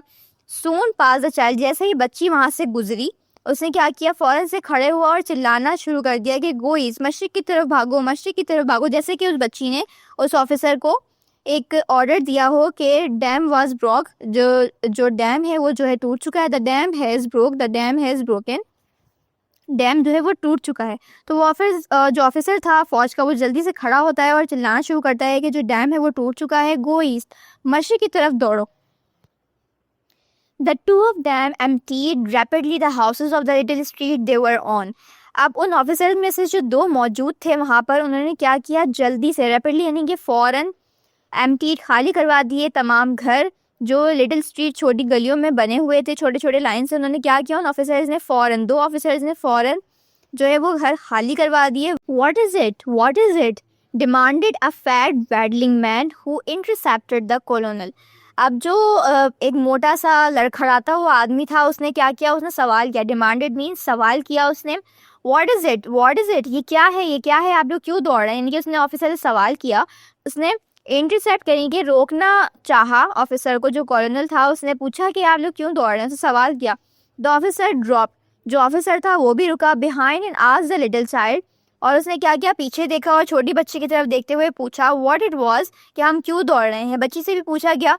द डैम हैज़ ब्रोक, तो बच्ची ने जवाब दिया जो डैम है वो टूट चुका है। गैस्प द गर्ल, उसने यानी कि हाँफते हुए, बच्ची ने, छोटी बच्ची ने हाँफते हुए जवाब दिया ऑफिसर को कि जो डैम है वो टूट चुका है। The dam has broke, the dam has broke, road the कॉलोनल, तो जो कॉलोनल था, फौजी था, उसने भी हाँफते हुए सीखना शुरू कर दिया कि जो डैम है वो टूट चुका है, बंद टूट चुका है, गो ईस्ट, गो ईस्ट, गो ईस्ट, मशरिक की तरफ दौड़ो, मशरिक की तरफ दौड़ो, मशरिक की तरफ दौड़ो।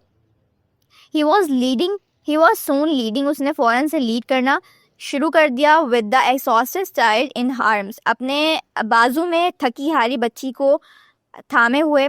अ फ्लीइंग कंपनी ऑफ 3, अब यहाँ पर पिक्चर में आपको ये नज़र आ रहा होगा, ये ऑफिसर, ये वही फ़ौजी है जिसकी गोद में ही बच्ची है। इसने क्या किया, बहुत जल्दी लीड करना स्टार्ट कर दिया था और अपनी गोद में उस थकी हुई बच्ची को लिए हुए चल रहा था।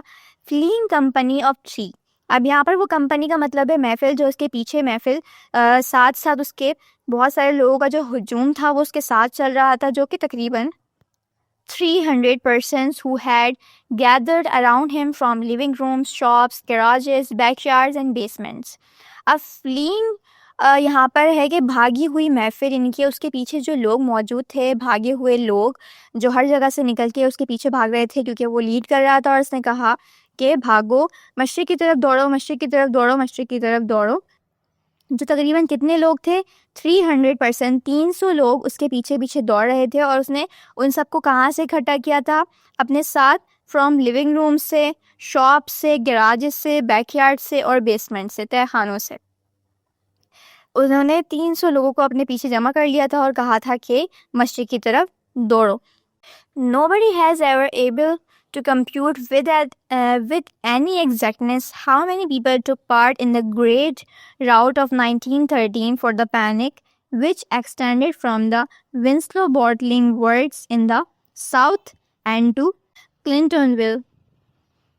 अब यहाँ पे वो कह रहे हैं कि किसी को भी आइडिया नहीं था, कोई भी इस काबिल नहीं था जो ये अंदाज़ा लगा सके कि वहाँ पर ठीक से, मतलब यानी कि विद एनी एग्जैक्टनेस, कोई भी ठीक से इस बात का अंदाज़ा नहीं लगा सकता था how many people took part in the great trout, यानी कि इस पूरे मजमे में कितने लोग मौजूद थे ऑफ 1930 में। जो ये मजमा, ये जो पैनिक मचा था, ये जो हड़बड़ाहट थी, ये जो परेशानी थी, जो लोग सब मजमे में जमा हुए थे डैम टूटने के डर से, उसमें कितने लोग मौजूद थे, कोई भी ठीक से इस बात का अंदाज़ा नहीं लगा सकता था। जो कि फैला हुआ था Winslow bottling works in the South End Clintonville, इतना दूर फैल चुका था ये मजमा, 6 माइल, जो कि हम कह रहे हैं 6 माइल, नॉर्थ के 6 माइल तक, 6 मील तक ये मजमा फैल चुका था। Ended as abruptly as it began, and the bobtail and ragtag and velvet gown groups of refugees melted away and shrunk home, leaving the street peacefully and deserted. अब वो कहते हैं कि वो जो 6 मील तक का नॉर्थ में जो मजमा फैला था, जिस तरीके से ये स्टार्ट हुआ था उसी तरीके से ये ख़त्म हो गया। Ended as abruptly as a began, यानी कि जिस तरीके से वो शुरू हुआ था उसी तरीके से वो ख़त्म हो गया। And the bobtail and drugged ragtag, हर तरफ के लोग जो है, यानी कि हर तरह के लोग वहाँ पर मौजूद थे, मखमली गाउन पहने हुए ग्रुप्स की तरह मौजूद थे। पनागीर, रिफ्यूजीज कहेंगे यहाँ पे पनागीर, जो कि मुहाजिरीन होते हैं, वो भी मौजूद थे। मेल्टेड अवे, गायब हो गए। जब ये सब कुछ ख़त्म हुआ, या अफरा तफरी ख़त्म हुई, तो ये लोग भी आराम से इस तरह गायब हो गए जैसे कि थे ही नहीं। एंड शंक होम, और अपने अपने घरों में क्या हो गए, छुप गए, गायब भी हो गए और छुप गए अपने अपने घरों में। हर तरह के लोग, जो दूर दूर से जो लोग इस मजमे में शामिल हुए थे, वो अचानक से ही गायब हो गए जब ये सब कुछ ख़त्म हुआ, अफरा तफरी ख़त्म हुई, और अपने अपने घरों में छुप गए।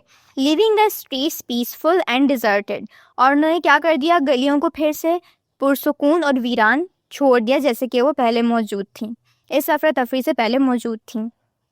The shouting, weeping, anger, evacuation of the city lasted not more than 2 hours in all. तो हम यहाँ पे कहते हैं वो चीखना, चिल्लाना, रोना, उलझा हुआ, टैंगल नहीं के उलझे हुए लोग, एवोकेशन जो खाली हो गया था शहर, लास्टेड, वो ज़्यादा देर तक कायम रहा।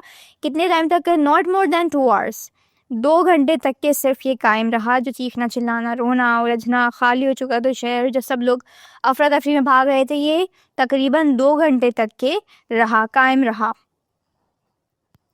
Some few peoples got as far east as Reynoldsburg, 12 miles away. कुछ लोग क्या हुए, कुछ लोगों ने इतना दूर भागे, कुछ लोग इतना ज़्यादा खौफ में आ गए थे, उन्होंने भागना जब स्टार्ट किया तो वो इतनी दूर भागे कि जो 12 मील की दूर रेनॉल्डबर्ग एक जगह है, रेनॉल्डबर्ग जो एक जगह है जो कि 12 मील दूर है, वहाँ तक के भागे। 50 और मोर रीच, 50 लोग तकरीबन कहाँ तक भागे, कंट्री लैब तक के भागे, जो कि 8 मील दूर है, 80 मील्स अवे, जो कि 8 मील दूर कंट्री लैब है, वहाँ तक भागे। Most of the other give up, लेकिन कुछ लोग ऐसे थे, जो दूसरे लोग थे, वो जो है हार मान चुके थे, उनमें इतनी हिम्मत नहीं थी कि वो इतना दूर भाग सकें, तो उन्होंने क्या किया, गिव अप, वो हार मान ली, उन्होंने एक्सहॉस्टेड, थक चुके थे, और उन्होंने क्या किया, और climb trees in Franklin park, जो फ्रैंकलिन पार्क में जो दरख्त थे, वो उन दरख्तों पर चढ़ गए, जो कि कितनी दूर था, 4 miles आउट, जो कि सिर्फ 4 मील दूर था। यानी कि ये बता रहे हैं कि कुछ लोग ऐसे थे जिन्होंने क्या किया, भागना शुरू किया, तो वो इतना दूर भागे कि वो 12 मील तक दूर भाग गए। ईस्ट में, मशरिक की तरफ, जो बहुत दूर एक रेनॉल्डबर्ग एरिया है, कह लें जगह है, जो 12 मील दूर है, वहाँ तक भागे। 50 और कुछ ज़्यादा जो है वो कहाँ तक पहुँच सके, कंट्री लैब तक पहुँचे, जो कि 8 मील दूर था। और कुछ लोग इतने ज़्यादा थक चुके थे, उनकी बिल्कुल भी मतलब हिम्मत नहीं थी कि वो ज़्यादा दूर तक भाग सके, तो वो सिर्फ 4 मील दूर एक फ्रैंकलिन पार्क है, उसके दरख्त पर चढ़ गए थे, उन्होंने हार मान ली थी। Order was restored and fair dispelled finally by means of militiamen riding about in motor lorries, bawling through megaphones, "The dam has not broken."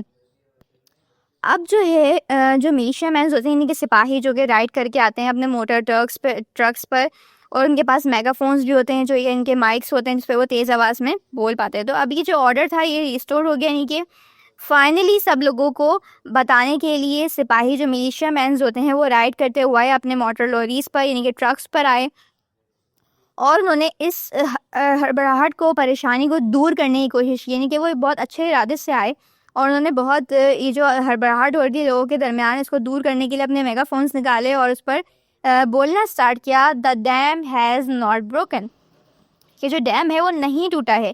The dam has not broken, the dam has not broken. उन्होंने अपने मेगाफोन्स पर बोलना start कर दिया, जो mics होते हैं उनके पास। लेकिन उससे क्या हुआ, वो तो मिलिशिया मैन जो थे, जो सिपाही थे, वो तो नेक इरादे से आए थे ताकि लोग पुरसुकून हो जाएं, परेशान ना हो। वो उन्हें बताने की कोशिश कर रहे थे कि डैम नहीं टूटा है, सब लोग पुरसुकून हो जाएं, काम डाउन हो जाएं। लेकिन लोग इतने ज़्यादा परेशान थे और हड़बड़ाए हुए थे कि at first they stand only to add the confusion and increase the panic। शुरुआत में उन्होंने क्या किया, वो कंफ्यूजन जो उन लोगों के जहन में थी और पैनिक था, हड़बड़ाहट थी, परेशानी थी, उसमें मज़ीद मदद ऐड कर दी, यानी कि और ज़्यादा उन्हें परेशान कर दिया। उन्हें लगा कि ये जो लॉरीज आई हैं सिपाहियों की, ये तो हमारी मदद करने के लिए नहीं, यानी कि हमें और बोलने आए कि तुम लोग जल्दी जल्दी भागो। अब उन्हें क्या समझ में आया, for many stampeders thought the soldier was blowing, the dam has now broken। अब शुरुआत में जो लोग बहुत ज़्यादा परेशान थे, दौड़ रहे थे, पैनिक थे, उनमें से फॉर मैनी जो पैदल चलने वाले लोग थे, स्टैम्पेडर्स यानी कि पैदल चलने वाले जो लोग थे, उन्होंने सोचा कि सिपाही आ गए अब तो, और वो ये ठाड़ रहे हैं कि उन्होंने ये बोलना शुरू किया है अपने मेगाफोन्स पर कि the dam has now broken, यानी कि सोल्जर से कहा था the dam has not broken. लेकिन लोगों को समझ में आया, क्योंकि वो इतने ज़्यादा परेशान हाल थे, बहुत ज़्यादा हड़बड़ाए हुए थे, पैनिक हुए थे, तो उनकी समझ में आया कि सोल्जर जो हैं, वो सिपाही, वो कह रहे हैं the dam has now broken, यानी कि डैम अब टूटा है। तो वो और ज़्यादा परेशान हो गए। तो उन्होंने ये चीज़ मान ली कि अब तो सोल्जर्स भी कह रहे हैं, सिपाही भी कह रहे हैं कि डैम जो है अब टूट गया है, तो हमें और तेज़ी से भागना चाहिए। Thus setting an official seal और ऑथेंटिकेशन ऑन दी क्लैमिटी। अब जो ये तफरीक थी, ये जो हड़बड़ाहट थी, उनको लगा ही तो उनको ना ऑथेंटिकेशन लगी, यानी कि लगा कि अब तो ये तस्दीक ही हो गई, क्योंकि सिपाहियों ने अब कह दिया कि आफत आ गई है और अब जो है डैम अब टूटा है, तो हमें और तेज़ी से भागना चाहिए। All the time the sun shone quietly and there was now here any sign of oncoming waters. अब पूरे वक्त में, ऑल द टाइम, उस पूरे वक्त में, उस पूरे लम्हे में, द सन शोन यहाँ पर वर्ब की सेकंड फॉर्म है शाइन की, क्वाइटली, सूरज खामोशी से चमकता रहा, and there was nowhere any sign, यहाँ पर कोई भी ऐसा साइन नहीं था, ऑफ ऑन कमिंग वाटर्स के पानी आने वाला है, यानी कि किसी पानी के बहने की आवाज़ तक नहीं आ रही थी। पूरे टाइम में सिर्फ लोगों ने जो है वो शोर मचाया हुआ था, शोर से भाग रहे थे, हड़बड़ाए हुए थे, अफरा तफरी थी, लेकिन उसमें सूरज जो था खामोशी से वो अपनी जगह पर चमक रहा था, और कोई भी पानी बहने की आवाज़ तक नहीं आ रही थी कि कोई भी पानी आने वाला है, सैलाब आने वाला है और वो उनको लोगों को तबाह कर देगा, बर्बाद कर देगा। मतलब पीछे से किसी भी पानी के बहाव की आवाज़ तक नहीं आ रही थी। ऐसे में अब आगे कहते हैं, a visitor in an airplane, अगर कोई विजिटर हवाई जहाज़ पर ऊपर से सफ़र कर रहा होता, लुकिंग डाउन, और वो नीचे देखता, on the struggling agitated masses of people below, इन लड़खड़ाए हुए लोगों की, मुश्तइल लोगों की, बड़ी तादाद में नीचे भागते हुए लोगों की, would have been hard put to it to divine a reason for the phenomenon, वो बिल्कुल भी यकीन नहीं कर पाता, मतलब उसे समझने में बहुत परेशानी होती, वो कोई रीज़न नहीं ले पाता कि इतनी बड़ी तादाद में मुश्तइल लोग, ये हड़बड़ाते हुए लोग क्यों भाग रहे हैं, क्यों वो इस तरीके से अपने आप को अजियत दे रहे हैं, नीचे इस तरह से लोग जो हैं हड़बड़ाते हुए क्यों भाग रहे हैं, वो कोई भी रीज़न खुद को नहीं दे पाता ये फेनोमेना की, वो खुद को तसल्ली नहीं दे पाता, कोई रीज़न नहीं दे पाता कि नीचे सब कुछ क्या हो रहा है। अगर तो कोई विजिटर ऊपर एयरप्लेन में से गुजरता, क्योंकि उसको तो नीचे के सारे हालात नज़र आ रहे हैं, डैम भी नज़र आ रहा होगा ऑब्वियसली, क्योंकि वो बहुत ऊंचाई पर होता है एयरप्लेन, तो वो कोई रीज़न नहीं दे पाता कि लोग इतनी बड़ी तादाद में इस तरीके से क्यों भाग रहे हैं। It must have inspired in such an observer a peculiar kind of terror, like the sight of the Mary Celeste. अब मैरी कैलिस्ट जो है वो एक शिप थी जो कि बहुत टाइम एक दफ़ा गुम हो गई थी और फिर वो बहुत टाइम बाद उससे वापस मिली थी। तो अगर तो कोई ऊपर से देखे ये नज़ारा तो वो इंस्पायर्ड हो जाएगा, मतलब वो एक ऑब्ज़र्व करेगा उस चीज़ को, एक पेक्यूलर मतलब कि एक अजीब, उसे दहशत उसके अंदर आ जाएगी, काइंड ऑफ टेरर, एक दहशत उसके अंदर आ जाएगी, और वो उसको इस चीज़ इससे देखेगा, यानी कि वो इस नज़रिए से देखेगा कि एक मैरी कैलिस, यानी कि वो जो एक शिप थी जो गुम हो गई थी और बहुत टाइम बाद जो है वो वापस मिली थी, यानी कि ऊपर से देखने वालों को या कोई भी दूर से जब ये सारे मंजर देखेगा लोगों को दौड़ता हुआ इस तरीके से, तो वो उसके अंदर एक दहशत पैदा हो जाएगी कि ये सब लोग इस तरीके से क्यों भाग रहे हैं, खौफ उसके अंदर पैदा हो जाएगा जब वो इस तरीके का मंजर देखेगा। तो मारी सेलेस्ट जो है वो एक शिप है जिसे समंदर में छोड़ दिया गया था और वो लापता हो गई थी, वो एक बहुत टाइम के बाद वापस मिली थी। मारी सेलेस्ट एक शिप का नाम है ये, क्योंकि मैरी सेलेस्ट जो है वो एक बहुत ही ज़्यादा बड़ी शिप थी जो कि कश्ती थी, पानी में छोड़ी गई थी। उसके अभी अभी एक मिस्ट्री है कि उसके अंदर कोई भी, जब वो वापस मिली तो कोई भी शख्स उसके अंदर मौजूद नहीं था, वो एक अभी तक एक मिस्ट्री है। तो ये भी एक मिस्ट्री की तरह लगता है उस इंसान को जो भी इस मंज़र को ऊपर से देखता, तो वो बहुत ज़्यादा दहशत में आ जाता है ये सब कुछ क्या है, और उसके जहन में मैरी सेलेस्ट शिप की मिस्ट्री आती जहन में। तो वो इस पूरी सिचुएशन को जो कि जेम्स सर्बर की सिचुएशन वो बता रहे हैं, इस सिचुएशन को मैरी सेलेस्ट की शिप से कंपेयर कर रहे हैं। एन आंट ऑफ माइन, मेरी एक आंटी, आंट एडिथ टेलर जिनका नाम था, आंट एडिथ टेलर जो उसकी एक खाला थी, बताते हैं जेम्स सर्बर के, was in a movie theatre, वो एक मूवी थिएटर में थी। एन आंट ऑफ माइन, मेरी एक खाला, आंट एडिथ टेलर जिनका नाम था, वो एक मूवी थिएटर में थी, ऑन हाई स्ट्रीट, जो कि हाई स्ट्रीट पर था। वैन, जब, over and above the sound of the piano in the pit, यानी कि जो नीचे बनी हुई होती है बेसमेंट, उसकी तरह वहाँ पर जो है पियानो का साउंड गूंज रहा था, नीचे की तरफ से आवाज़ आ रही थी। RWS हार्ट पिक्चर, जो WS heart picture was being shown, जो कि ऊपर नज़र आ रही है पिक्चर, अभी आप पिक्चर की तरफ चलेंगे जो कि हमारे लास्ट पेज पर मौजूद थी, वो पिक्चर शो करवाई जा रही है। वहाँ पर देख रहे हैं कि वहाँ पर जो है वो बताते हैं कि मेरी खाला जो थी मूवी थिएटर में हाई स्ट्रीट पर मौजूद था, वहाँ पर पियानो का साउंड जो था वो इतना ज़्यादा गूंज रहा था कि नीचे खाई तक के आवाज़ें उसकी जाती, इतना तेज़।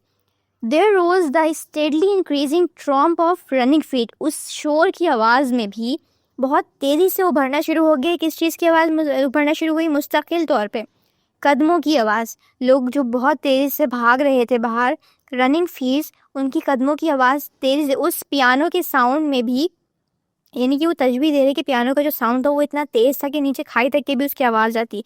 उस तेज़ आवाज़ में भी लोगों के पैरों की दौड़ने की आवाज़, यानी कदमों की आवाज़ बहुत तेज़ी से उभरना शुरू हो गई और मुस्तकिल उभरना शुरू हो गई। Persistent shouts rose above the tromping.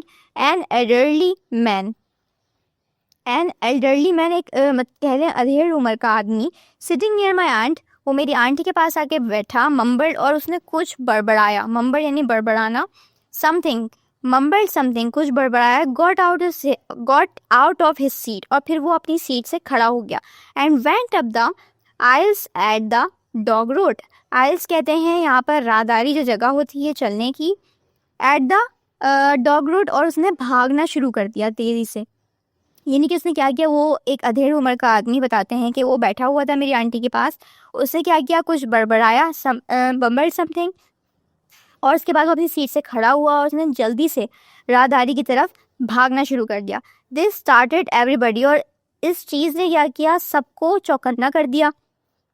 और सब ने क्या किया, इंस्टेंट, इन एन इंस्टेंट, यानी कि एक ही लम्हे में, द ऑडियंस, जो सामाईन थे, वॉज जैमिंग द आइल्स, जाम कर दिया किस चीज़ को, राहदारी को। आइल्स कहते हैं राहदारी को, जाम कर दिया, यानी कि सब लोग उस एक आदमी के खड़े होकर भागने से सब लोग उस एक लम्हे में खड़े हो गए और सब ने क्या किया, भागना दौड़ना स्टार्ट कर दिया। जो राहदारी थी वो जाम हो गई। फिर अचानक से एक आवाज़ आती है, फायर, आग। शाउटेड अ वुमन, एक औरत चिल्लाती है, फायर, आग। Who always expected to be burn up in the theatre, जो कि ये एक्सपेक्ट कर रही थी, उसे ये उम्मीद थी कि कहीं थिएटर में आग लग जाएगी और वो उसमें जल के मर जाएगी, तो वो ज़ोर से चीखना शुरू कर देती है, फायर, आग, आग।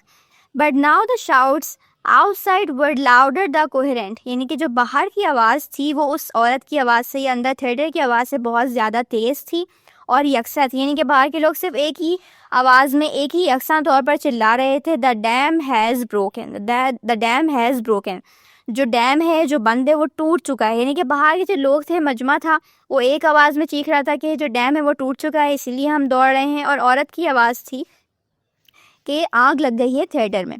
तो ट्राई समबडी, किसी ने क्या किया, चीखना शुरू कर दिया, ज़ोर ज़ोर से चिल्लाना शुरू कर दिया, गो ईस्ट, मशरिक की तरफ भागो, मशरिक की तरफ भागो। Screamed a small woman in front of my aunt, एक छोटी औरत, छोटी कद की औरत जो है वो मेरी आंटी के सामने, मेरी खाला के सामने ज़ोर से चिल्लाई, गो ईस्ट, मशरिक की तरफ भागो, मशरिक की तरफ भागो। And east they went, pushing and shoving and clawing, knocking women and children down, emerging finally into the street, torn and sprawling inside the theatre. अब वो कह रहे उन्होंने क्या किया, जब औरत चिल्लाना शुरू हुई कि मशरिक की तरफ भागो, मशरिक की तरफ भागो, तो सब लोगों ने क्या किया, एक दूसरे को धक्का देना शुरू कर दिया, पंजे मारना शुरू कर दिए, गिराना शुरू कर दिया। हर किसी को बस भागने की जल्दी थी, जल्दी से उधर थिएटर से निकलने की जल्दी थी। Shoving and clawing and knocking women and children down, emerging finally into the street. तो सब लोगों ने क्या किया, बस जल्दी से एक दूसरे को धक्कम फेल करके, पंजे मार के और गिरा के बस आगे निकलने की जल्दी थी, चाहे वो बच्चे हों चाहे वो औरत हों। और आखिरकार सब लोग उस गली में पहुंच गए जो कि फैली हुई थी बहुत सारे लोगों से, बहुत सारे मजमे से ऑलरेडी। अब यहाँ पर हम आ जाते हैं कि ये पिक्चर में जब आपको चीज़ें बताई जाए ताकि आपको इजीली समझ में आएगा कि इस सेंटेंस में पूरा क्या कहा गया है। अब इस पिक्चर को आप गौर से देखिए, ये है मूवी थिएटर। यहाँ पर ये जो ऑडियंस है ये वो ऑडियंस है जो कि भाग रही है, और ये पियानो पे जो लड़की बैठी हुई है ये है ब्रेव लेडी, जिन्हें ब्रेव लेडी कहा जा रहा है। ये वो ब्रेव लेडी है जो पियानो पर बैठी हुई हैं। अब यहाँ पर आपको एक बड़ी सी आदमी की पिक्चर नज़र आ रही होगी, ये जो हेड पहने हुए हैं ये है W.S. हार्ट, जो कि पुराने ज़माने के एक्टर थे। जहाँ पर हमें यहाँ पैराग्राफ में नीचे कहा भी गया था कि W.S. हार्ट की पिक्चर जो आपको मेंशन की गई है बुक में आपकी, तो यहाँ पर ये W.S. हार्ट हैं जो कि पुराने ज़माने के एक्टर हैं। ये ऑडियंस है जो दौड़ रही है। ये पूरा मूवी थिएटर का आपको यहाँ पर एक जो है पिक्चर यहाँ पर दी गई है। आपको यहाँ पर देखिए एग्जिट लिखा हुआ भी नज़र आ रहा होगा, ठीक है। और यहाँ पर ये ब्रेव लेडी जिन्हें मेंशन किया गया है कि ये ब्रेव लेडी हैं। क्यों ब्रेव लेडी हैं? क्योंकि ये बैठी रही थी लास्ट तक और अपना पियानो बजा रही थी। इनसाइड द थिएटर, अब थिएटर के अंदर की यहाँ पर बात हो रही है। Inside the theatre bill heart, जिसकी अभी आपको मैंने पिक्चर दिखाई, तो वो जो पिक्चर वहाँ पर लगी हुई थी was calmly calling some desperados love, यानी कि उनकी वहाँ पर एक एक्टिंग चल रही थी। अंदर का जो थिएटर का था माहौल बता रहे हैं बहुत ही पुरसुकून था। एंड द ब्रेव गर्ल, जो कि ब्रेव गर्ल जो पियानो पे बैठी हुई औरत है, उसे यहाँ पर कहा जा रहा है कि बहादुर लड़की प्लेट जो पियानो बजा रही थी रॉ रॉ रॉ, वो मतलब वो बहुत ही ज़्यादा loudly. And then in my harem, music का नाम होगा, जो कि वो बजा रही थी पियानो रॉ रॉ रॉ। बहुत ज़्यादा ब्रेव उन्हें कहा जा रहा है क्योंकि वो लास्ट तक के नहीं गई थी, ऑडियंस भाग गई थी, लेकिन फिर भी वो बैठी हुई वहाँ पर पियानो को बजा रही थी। Outside man were streaming across the state house yard, others were climbing trees. A woman managed to get up onto these are my jewels statue, whose bronze figures of Sherman, Stanton, Grant, and Sheridan watched with cold unconcern the going to pieces of the capital city. अब यहाँ पे कह रहे हैं कि बाहर लोग जमा होना शुरू हो गए, इकट्ठा होना शुरू हो गए। कहाँ पर? State house yard. अभी मैं आपको पिक्चर में दिखाऊंगी कि स्टेट हाउस यार्ड जो है वो क्या है। अदर वर क्लाइंबिंग ट्रीज, दूसरी जो है लोग वो दरख्तों पर चढ़ना शुरू हो गए। A women manage to get up on to the these are my jewels statue. अब यहाँ पर एक स्टैचू मौजूद है जिसका नाम है दीज आर माई जूल्स, तो वो मैनेज करने में अपने आप को कामयाब हो गई उस स्टैचू के ऊपर चढ़ने में। whose bronze figures of Sherman, Stanton, Grant and Sheridan, जो कि इन चार लोगों का स्टैचू बने हुए हैं वहाँ पर सिविल वॉर, जो कि कौन है, जो कि स्टैचूज बने हुए थे यहाँ पर Sharman, Stanton, Grant and Sheridan की, वो चार लोग हैं। आप इन्हें ये भी कह सकते हैं कि ये ऑफिसर्स थे, ठीक है, जो सिविल वॉर में उन्होंने जंग की थी, जो कि उसमें शहीद हो गए होंगे। वॉच विथ कोल्ड अनकंसर्न, यानी कि बिना किसी तवज्जो, क्योंकि वो जो स्टैचू है कोई इंसान नहीं, तो वो बिना किसी तवज्जो किए खड़े हुए लोगों को देख रहे थे। Pieces of the capital city, वो स्टैचूज बिना किसी तवज्जो के, बगैर किसी हड़बड़ाहट के, पुरसुकून अंदाज में कोलंबस, अब यहाँ पर कैपिटल सिटी किसको कह रहे हैं? कोलंबस सिटी को कोलंबस को कह रहे हैं। जो लोग थे, पीसेस यानी कि जो लोग थे वो किस तरीके से उस शहर में भागा दौड़ी कर रहे थे। वो जो स्टैचूज थे सिविल वॉर में जिन्होंने शिरकत की थी, वो आराम से खड़े हुए देख रहे थे। अब आ जाते हैं हम यहाँ पर पिक्चर की तरफ, जिसमें आपको समझाने में ज़्यादा आसानी होगी कि कौन सा स्टेट हाउस यार्ड है और कौन जो है वो औरत स्टैचू पर चढ़ी थी। अब यहाँ पर आप देख सकते हैं ये जो स्टैचू बना हुआ है इसका नाम है दीज आर माई जूल्स। अब यहाँ पर जो दो लोग हमें दिखाए जा रहे हैं, मे बी पॉसिबल के पीछे दो और मौजूद हो स्टैचूज, ठीक है, तो जिनका नाम यहाँ पर हमें नीचे दिया गया है, ठीक है, Sharman, Stanton, Grant and Sheridan. ये चार लोगों के स्टैचू यहाँ पर मौजूद हैं, जिनमें से ये दो हमें दिखाए जा रहे हैं। इनमें से कोई भी नाम हो सकता है, शंटन, ग्रांट, शेरिडन, शर्मन, कोई भी नाम इनके हो सकते हैं, जिस पर ये औरत देखिए चढ़ने में कामयाब हो गई है। इसके पीछे आपको नज़र आ रहा होगा ये जो घर है, घर नुमा सॉरी बना हुआ है, ये है स्टेट हाउस यार्ड, यानी कि यहाँ का जो मेयर है उसका ऑफिस यहाँ पर होता है, ठीक है। अब पीछे आपको एक दरख्त भी नज़र आ रहा होगा जहाँ पर देखें आपको लोग चढ़े हुए नज़र आ रहे हैं, जो कि अपनी जान बचाने के लिए वहाँ पर चढ़ गए। बाकी ये जो पीछे आवाम है ये भाग रही हैं, दौड़ रही हैं, और ये स्टैचू को यहाँ पर बताया जा रहा है कि ये स्टैचू बहुत ही कामली खड़े होकर देख रहे हैं सबको कि लोग किस तरीके से भाग रहे हैं, बेवकूफ़ लोग हैं जो किस तरीके से भाग रहे हैं। वो लिखती हैं उन्हें, I ran south to State Street, east on State to Third, south on Third to Town and out east on town.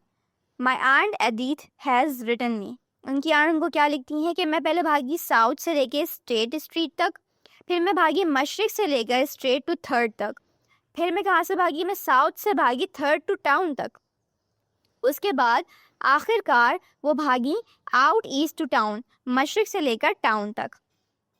A tall, spare woman with grim eyes and a determined chin ran past me down the middle of the street. वो कहती हैं कि a tall, spare खातून, एक लंबी खातून, फालतू किस्म की कहते हैं यहाँ पर, स्पेयर कहते हैं फालतू किस्म की खातून, with grim eyes and a determined chin, खूबसूरत किस्म की जिनकी आंखें थी और भुरभुराई सी चिन, ran past me, मेरे पास से गुजरी, the middle of the street, गली के बिल्कुल बीच से।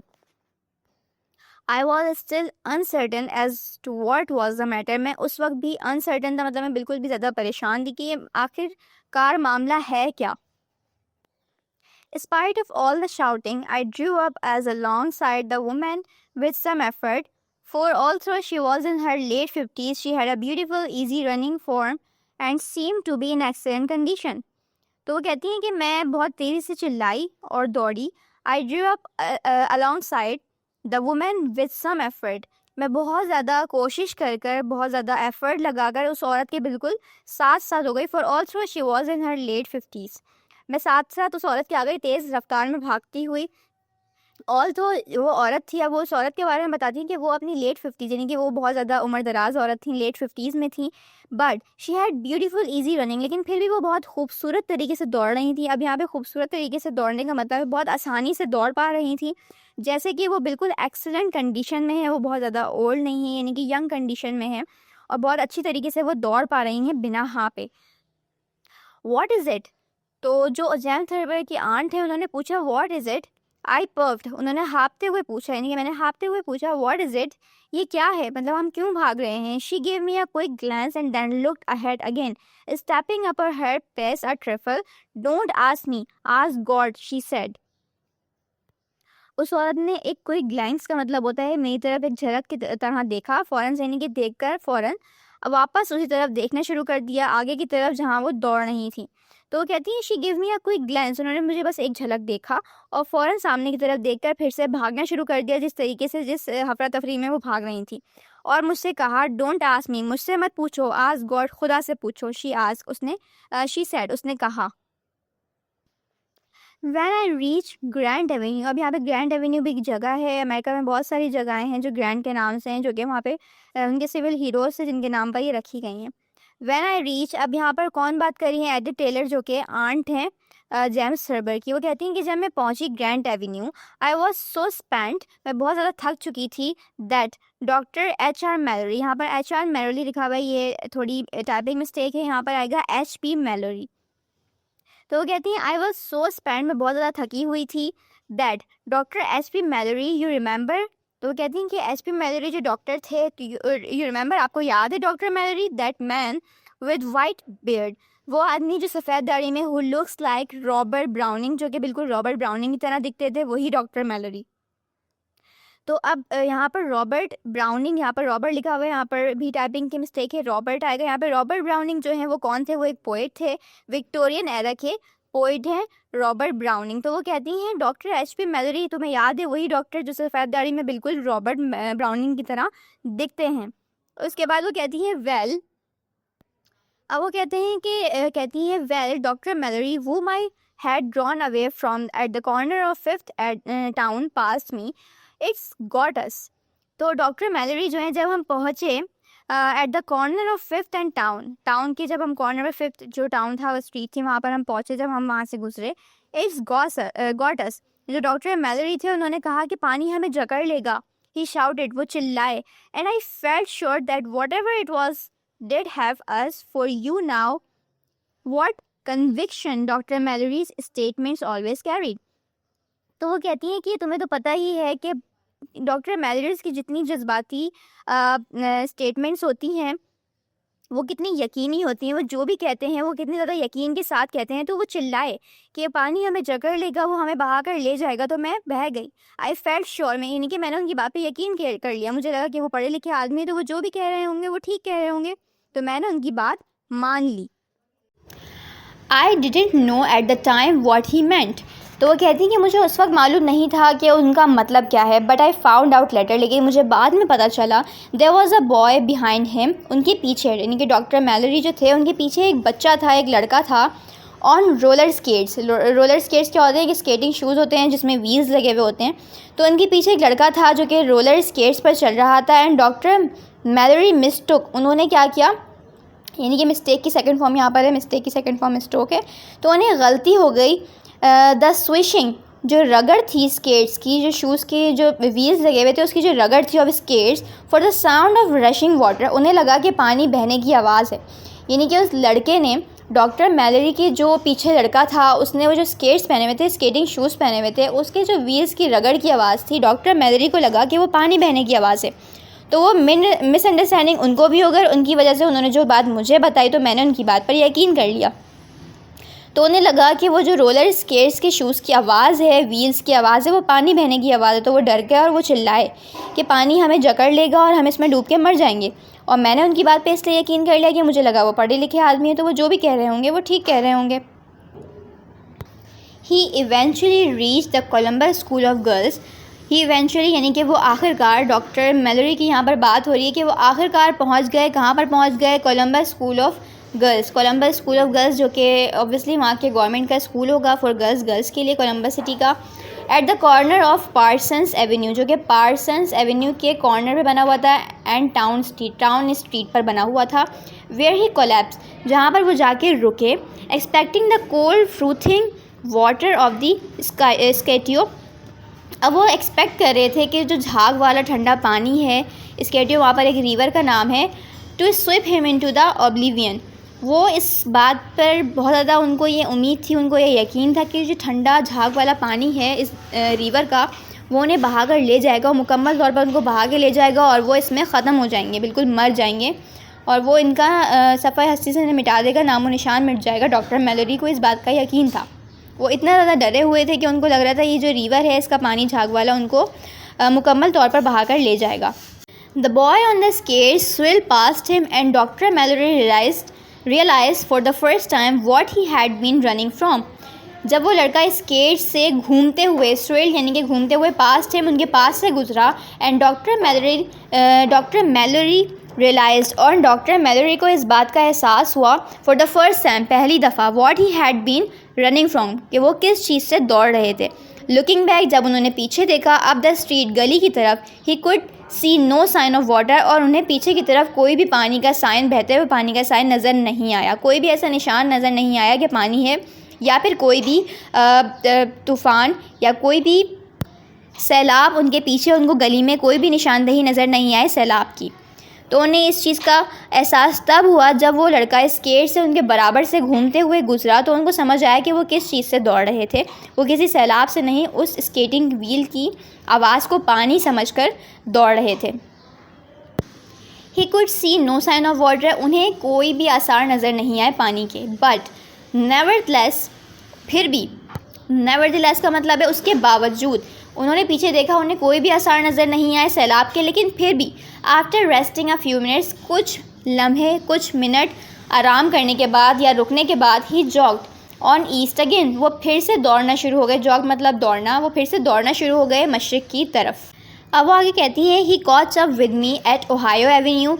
जो डॉक्टर मैलरी थे वो वहाँ कहाँ पर मिले मुझसे, वो मिले ओहायो एवेन्यू पर मुझे मिले, वेयर वी रेस्टेड टुगेदर, जहाँ पर हमने मिलकर थोड़ा आराम किया। I should say that about 700 people past us. मैं ये चीज़ कहना चाहती हूँ, यहाँ पर शुड की स्पेलिंग गलत है तो इसे करेक्ट कर लीजिएगा। आई शुड से, वो मैं कहना चाहती हूँ, ये मुझे कहना चाहिए, दैट अबाउट 700 पीपल, तकरीबन 700 लोग हमारे पास से गुजरे, पास्ट अस, हमारे पास से गुजरे। अ फनी थिंग, एक बहुत ही ज़्यादा मज़ाया चीज़ ये है, वॉज दैट ऑल, कि जितने भी लोग वहाँ से गुजरे, of them were on foot, वो सारे के सारे पैदल थे। Nobody seem to have had the courage to stop and start his car.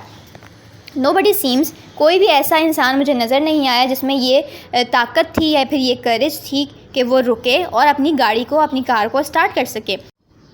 But as I remembered, लेकिन मुझे ये भी याद है, all cars had to be cranked in those days, कि उस ज़माने में जो गाड़ियाँ हुआ करती थी वो सारी फटफटी गाड़ियाँ हुआ करती थी, यानी कि वो वाली गाड़ियों की बात हो रही है कि जो चलते चलते रास्ते में रुक जाया करती थी उन दोज डेज़। यानी कि 1913 में जो गाड़ियाँ हुआ करती थी, कार्स हुआ करती थी, वो इस काबिल नहीं होती थी कि आप उन पर कहीं दूर जा सकें मुश्किल वक्त में, which is probably the reason. तो शायद यही वजह हो सकती है, यही रीज़न हो सकता है कि किसी ने भी रुक कर अपनी गाड़ी को इस्तेमाल करने के बजाय पैरों पर दौड़ने को तरजीह दी।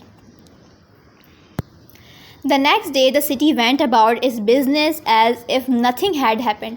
अब वो कहते हैं कि अगले दिन, the next day the city went about its business as if nothing had happened, कि जैसे कुछ हुआ ही नहीं। जो पूरा शहर था वो अपने अपने बिजनेस में लग गया, अपने अपने कारोबार में, अपने अपने कामों में मुलविस हो गया, कि जैसे कुछ हुआ ही नहीं था। But there was no joking, लेकिन कोई मजाक की बात नहीं है। It was 2 years of more before you dare treat the breaking of the dam lightly. अब 2 साल गुजरने के बाद, 2 साल पहले जो आपने ये अफवाह फैलाई थी, अब आप उसको इतना लाइटली ले रहे हैं। एंड इवन नाउ, और अब 20 years आफ्टर, 20 साल गुजरने के बाद, there are a few persons, लेकिन अब भी कुछ लोग ऐसे हैं like doctor Mallory who will shut up, जैसे कि doctor Mallory who will shut up, जो कि खामोश हो जाते हैं लाइक अ काम, बिल्कुल खामोश हो जाते हैं like a sea shell. Claim का मतलब होता है सी शेल, ये वो वाला काम डाउन वाला काम नहीं है, ये है CLAM। इसका मतलब है सी शेल की तरह, बिल्कुल एक होल की तरह खामोश हो जाते हैं। इफ़ यू मेंशन, कि अगर आप मेंशन कर दें the afternoon of the great run, के वो दोपहर, आफ्टरनून यानी कि वो दोपहर, एक ग्रेट रन, इतनी भाग दौड़ के बाद जो दोपहर थी, उसको अगर आप मेंशन कर दें, या फिर उस बेवकूफ़ी कौन की कि उन्होंने सोचा कि वो जो लड़का उनके पास से गुजर रहा था, उसके शूज़ की आवाज़ सुनकर उनको लगा जैसे सैलाब आने वाला है पीछे, यानी कि वो कोई भी अगर उनके सामने इस चीज़ को मेंशन करता था, तो कुछ लोग थे ऐसे, जिनमें डॉक्टर मैलरी भी शामिल थे, कि वो अपनी बेवकूफ़ी में बहुत ज़्यादा पछताते थे, उदास हो जाते थे और उस चीज़ को सोचते थे, अपनी बेइज्जती के डर से उस ज़िक्र को मेंशन जब भी कोई करता था तो वो खामोश हो जाते थे, उसका ज़िक्र नहीं किया करते थे, या फिर उस बात में कोई भी दूसरा सेंटेंस ऐड नहीं किया करते थे, बिल्कुल खामोश हो जाते थे, टोटल साइलेंस शो करते थे, या फिर उस बात को, उस ज़िक्र को वो इग्नोर कर दिया करते थे। तो ये था हमारा आज का chapter, the day the dam broke by James groves Thurber, जिसमें एक अफवाह फैली कि बंद टूट गया है और सब ने अपने घरों से, बिज़नेस को छोड़कर, अपने घरों को, ऑफिस को छोड़कर हर जगह से भागना स्टार्ट कर दिया। चाहे फिर वो बिजनेसमैन थे, पढ़े लिखे लोग थे, लॉयर्स थे, या फिर थिएटर में बैठे हुए मामूली लोग थे, उन लोगों ने क्या किया, हर चीज़ को छोड़कर, किसी से पूछे बगैर, बस अफवाहों के बेस पर सब ने भागना दौड़ना स्टार्ट कर दिया था। और फिर नेक्स्ट डे ही ऐसा हुआ कि उन लोगों ने इस चीज़ को बिल्कुल इग्नोर किया कि हम पिछले दिन क्या कर रहे थे। तो ये हमारा चैप्टर नंबर 6 था, जिसकी हमने आज एक्सप्लेनेशन वीडियो कंप्लीट कर ली है। वर्ड टू वर्ड आपको हर चीज़ समझा दी गई है। फिर भी अगर कोई चीज़ समझ में नहीं आया करे तो let me know in the comment section, और इंशाल्लाह कल आपको इसकी तमाम क्वेश्चन आंसर्स और MCQs की वीडियो मिल जाएगी। तो आई होप ये वीडियो आपको समझ में आई हो। अगर आप चैनल पर नए हैं तो चैनल को सब्सक्राइब कर लीजिएगा, साथ में लगे बेल आइकन को प्रेस कर लिया करें, ताकि इस तरह की आने वाली मज़ीद वीडियोज़ का नोटिफिकेशन आपको बर वक्त और बआसानी मिलता रहे। नेक्स्ट वीडियो तक के लिए अल्लाह हाफ़िज़।